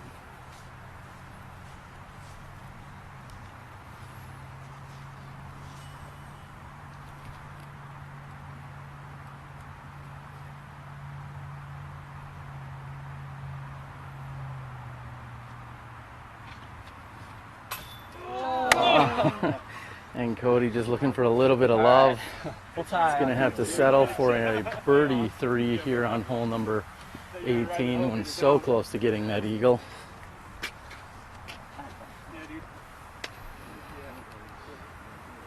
This is Robert for his par 4 with penalty. And he makes good.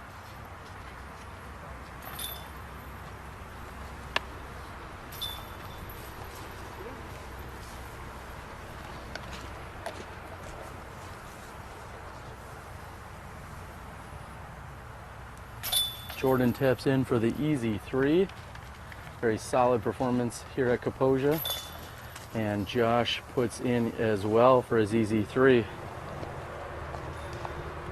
We're going to move on over, let these gentlemen add up their scorecards, see if we can get any final confirmations as to who may or may not make it into the final round. We'll get the live scoring updated.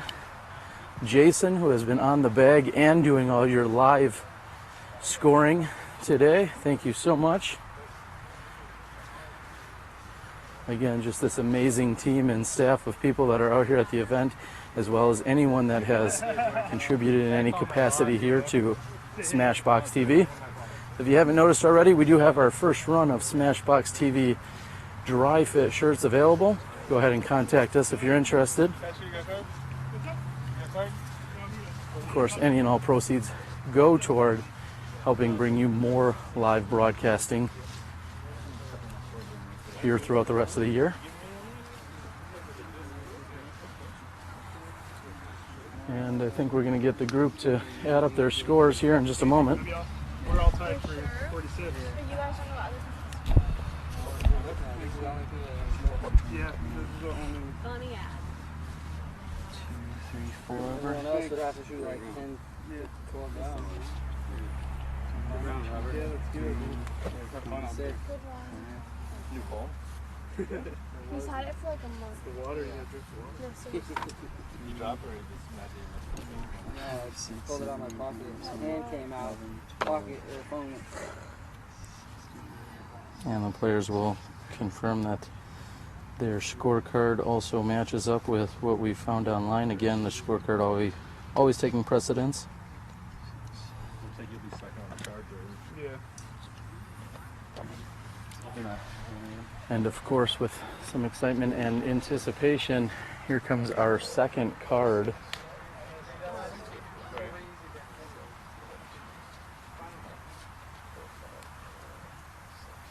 And we'll bring it to you live here. We're going to find out more than likely who is in our final 4. Yeah, that one?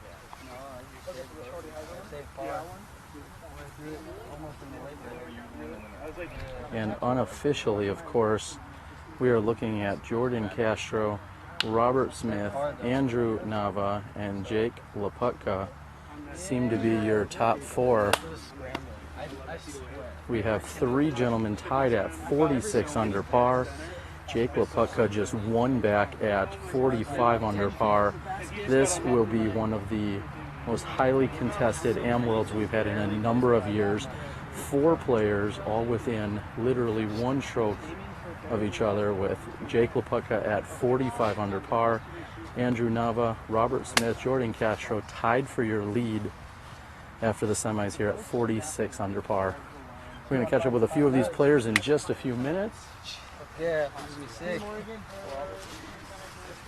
And before they turn, as soon as he turns in his scorecard, we're going to catch up with Jordan and a few of the other players. You guys good? Good? Josh? Good? You don't have to.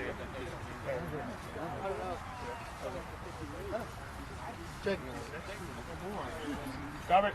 And we're going to double check that Jordan's going to get, you need to turn in your scorecard quick, Jordan? Yeah, we're going to let Jordan, we're going to let these players turn in their scorecards, and in just a few minutes we're going to have a brief interview with them. We're going to talk to our final 4. Make sure they're totaled, guys.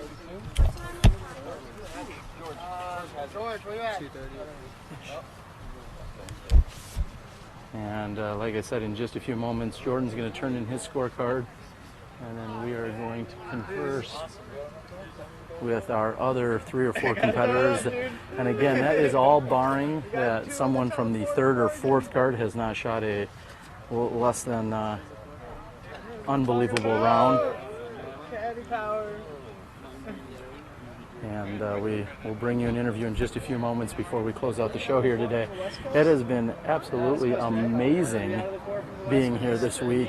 All thanks to our friends over at Legacy Disc, again, for this live broadcast coverage, as well as the PDGA, Sandy Point Resort and Disc Golf Ranch, Miles, Park Hill over at Paragon.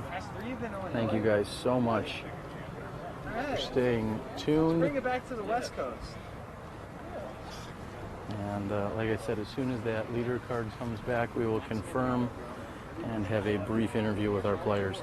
We hope that you've enjoyed the show thus far today. How we doing, Terry? We're doing really well. See David Heasley, one of Illinois' top competitors. David Heasley with high expectations this week. In fact, I had great expectations for him as well. I know he finished very high up, as did Ron Bieberitz, our highest rated competitor of the week, I believe at 991. Ronald with a solid week.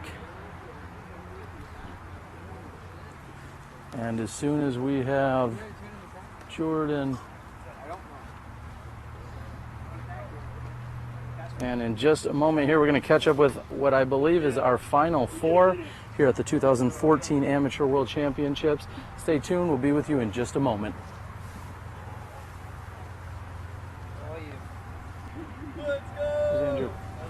I'm Steve Rico with Legacy Disc, and we're proud to bring you live coverage of the 2014 Amateur World Championships.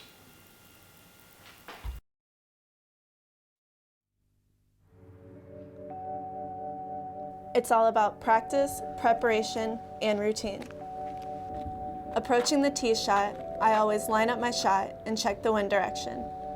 Always take into consideration the trees that are out there and the out of bounds that are marked off.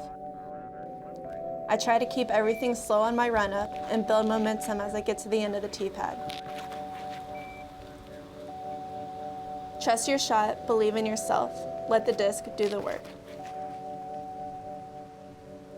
Legacy Disc. Play with confidence. Robert, Jake, everyone is on their way over.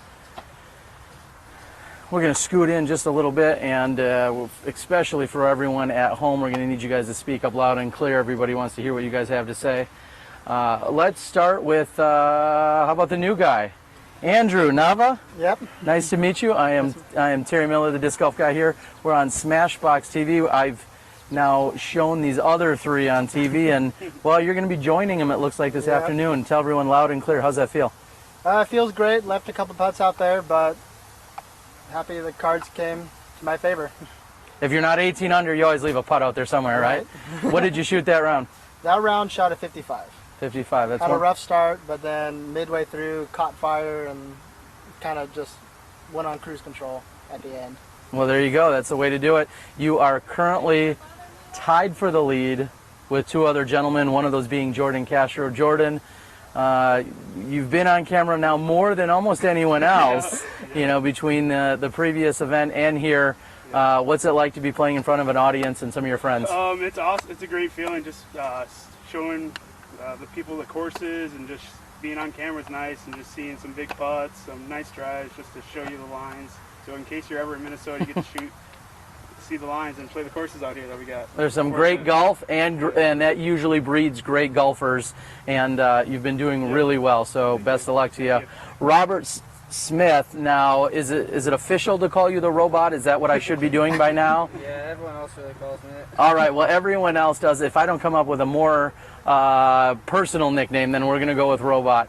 So let's talk a little bit about that round for you. It seems like every time you had a putter in your hand, it pretty much went in the basket. Would you say that was your strong suit today? Yeah, definitely. My off the tee wasn't too hot today.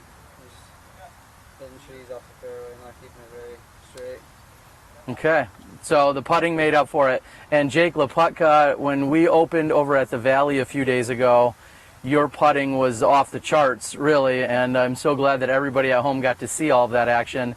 How did it fare out for you the rest of the week? Apparently good enough if you're going to be joining this Final Four. I think good enough is the way to explain it. I went to see P. Adams and didn't shoot a hot round, and then I did okay on the next round, and then this round I just kind of felt like I was scrambling the whole time. I had a lot of straddle putts and like putts over branches that I just couldn't get them to drop, and I somehow pulled out a 55 and made it to the lead card.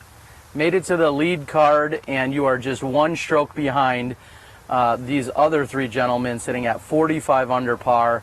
Guys, how does it feel knowing that one of you four, that we're all staring at, everyone and everyone at home, one of you four in a matter of hours is going to be our amateur world champion? How does that feel? Feels great. Feels good. Awesome. All right. Is anybody going to be slashing any tires on the way over to Como or? Probably. Wow. I already did. All right. So he's going to slash a tire. You got to make sure you get the spare as well. So there's no way he could get there, right? Just break in. Yeah, there you go. We're going to be over at Como Park, which is a beautiful and an enormous facility. We're going to have a lot of non-disc golfers taking in the action, as well as people on out there in the internet. Is there anything that you're most excited about being there, besides it being the Final Four? Jake? Hitting some big putts. Hitting some big putts? Hopefully. All right. Awesome.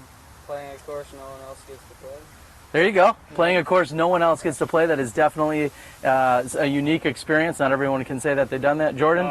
Being the first time at Como Park, I've never been there before, so I don't know what it's like. And just to play in front of a lot of people, just a good audience. Really Absolutely. excited. And Andrew, this is going to be your first time here on SmashBoxxTV. Yep. Tell everyone what you're most looking forward to in a few hours. I'm looking for a battle. I mean, these are the three guys. We've been battling it out all week. I know me and Jake, we've had our tournaments where it came down to a 1 and 2. Jordan, I've been with him a few times this week, and Robot, it'd be great to finally play against you. It's time. It is time. Well, we wish you guys all the best of luck. You've put on an amazing show. You're through 6 rounds plus a semifinal round, 9 more holes, barring no playoffs, 9 more holes, and we'll be determining as one of you as our amateur world champion. All right, best of luck to you all, gentlemen. Thank you. Thank you guys so much. Thanks for the great show. There you have it, ladies and gentlemen. These 4 guys are going to go into battle in the final 9 over at Como Park.